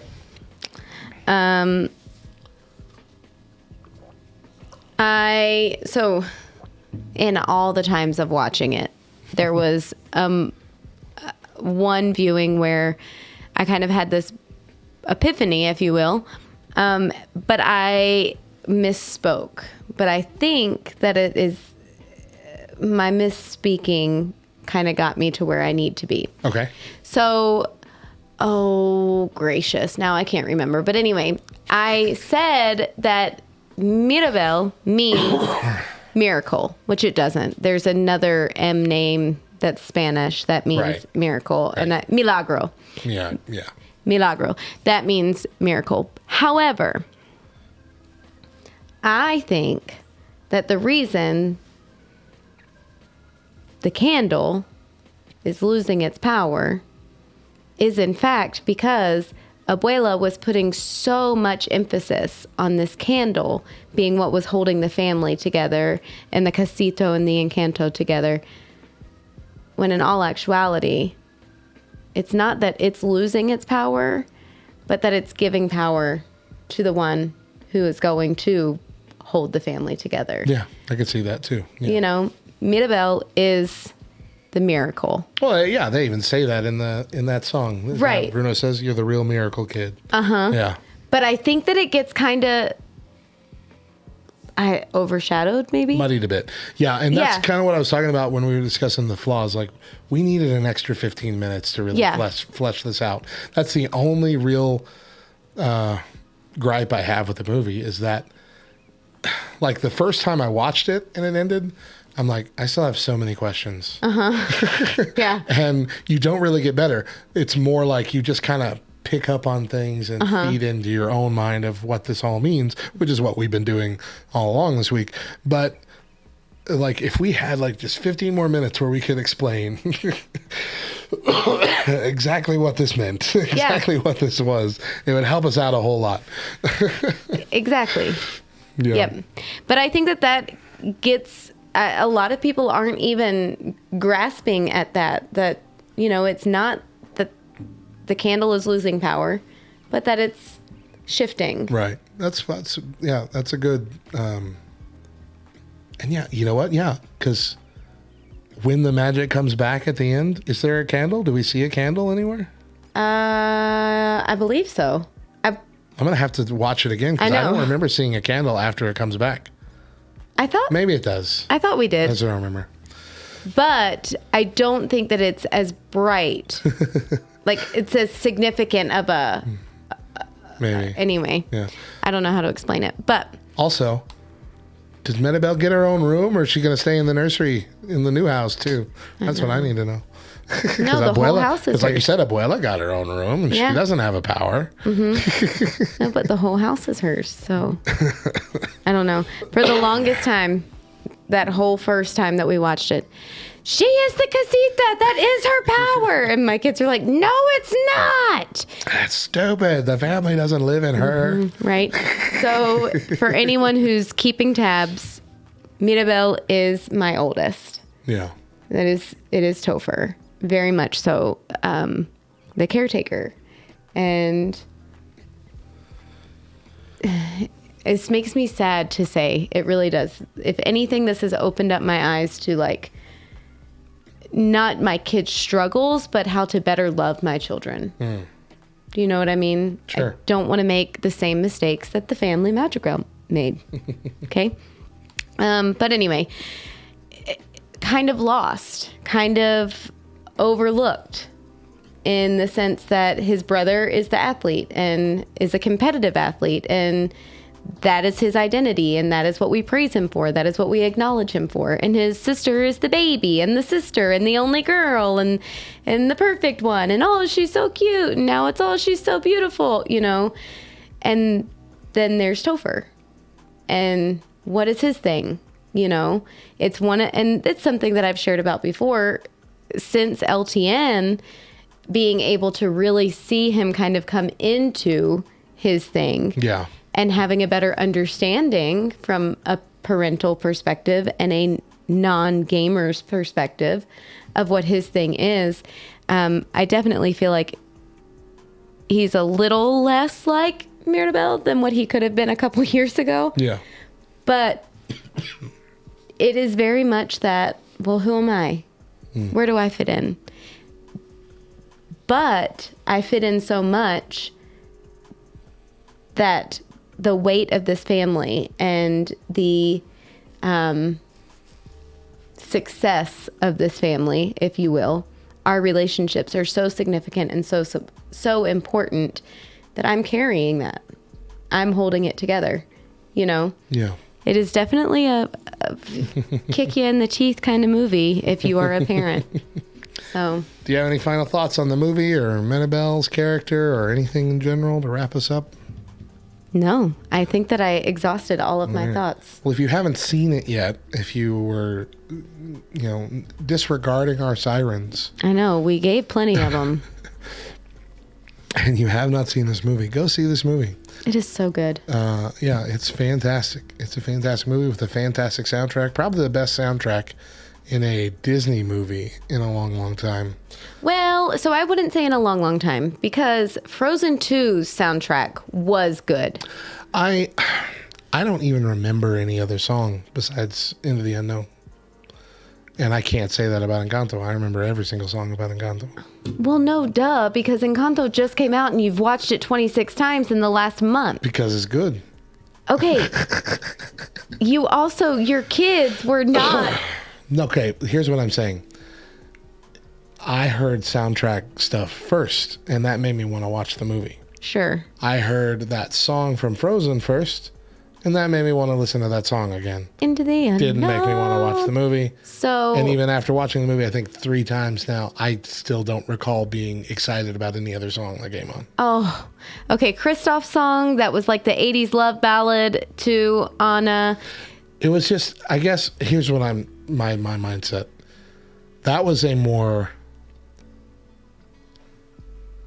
classical Disney princess movie kind of soundtrack. Okay, so go ahead. Sorry. While Encanto, as well as like Moana, heavily influenced by Lin-Manuel Miranda, I think entirely written by Lin-Manuel Miranda for both movies, are movies that the songs are intended to be driving the story forward in a way that you can't watch this movie without really focusing on the lyrics of these songs. While in classical princess songs, they're really just retelling what you already hear in the dialogue. Yeah, you're right. The emotion. You're right. So I think that's why it plays a little bit more importance in my memory. Yeah. And I will say this, and I did not even think of Moana, but both Encanto and Moana are, and it's because of Lin-Manuel Miranda. No way around it. They are the two Disney movies that feel Disney. You know they're Disney, but they're not Disney. Right. They feel something bigger. Yeah. I don't know. It's very hard to explain. I really think it's a soundtrack. I'm sure it is. And even truly just the underlying story that's there that you have to dig into. Yeah. It's beautiful. I love it. It's beautiful. I really do. That ends our discussion this week on the characters of Encanto, but we want to know what you think. What did you think of the movie? What about the characters? Come share your thoughts in our Discord at backrowdiscord.com, in the Respond to Show channel. Message us on any of our socials at the BackRowLTN, or leave us a voicemail at 575-562-8052. And if it's good enough, we might even play it on our next show. And that's going to do it for the Back Row Morning Show with Matt and Mo. We hope you enjoyed our discussions and hope you'll join us again next week. Remember that we air our full morning shows first exclusively on LTN Radio, LTNOnAir.com, every Monday through Thursday at 8 a.m. Eastern with an encore at 10 a.m. But if you miss a day or just can't catch the show live, you can find our full four shows and our weekly main podcast by searching the Back Row Morning Show on Spotify, Apple Podcasts, all the podcast apps. Subscribe, rate 5 stars, and leave a review, or don't. We're not your parents. We won't be mad. Just disappointed. Check out lovethynerd.com. It is positively jam-packed with articles, podcasts, and videos that cover a wide range of nerdy topics. And just like any ministry, we are largely supported by those willing to partner with us financially. And as one of the newest staff members of LTN and a part-time nerd culture missionary, I'm looking to build my support team to help this radio station grow and to help my family financially as I pour more focus into all I get to do for LTN. So for more information, visit lovethynerd.com/radiomat. Love Thy Nerd is a qualifying 501c3 nonprofit organization, and your gift is tax deductible. And make sure you're following us on all the socials. We're on the book, the twit, the gram, and the talk. Just search for at the Back Row LTN and connect with us. Once again, I'm Radio Matt. And I'm Mo. And remember, if nobody else tells you, we promise it's true. Jesus loves you, nerd.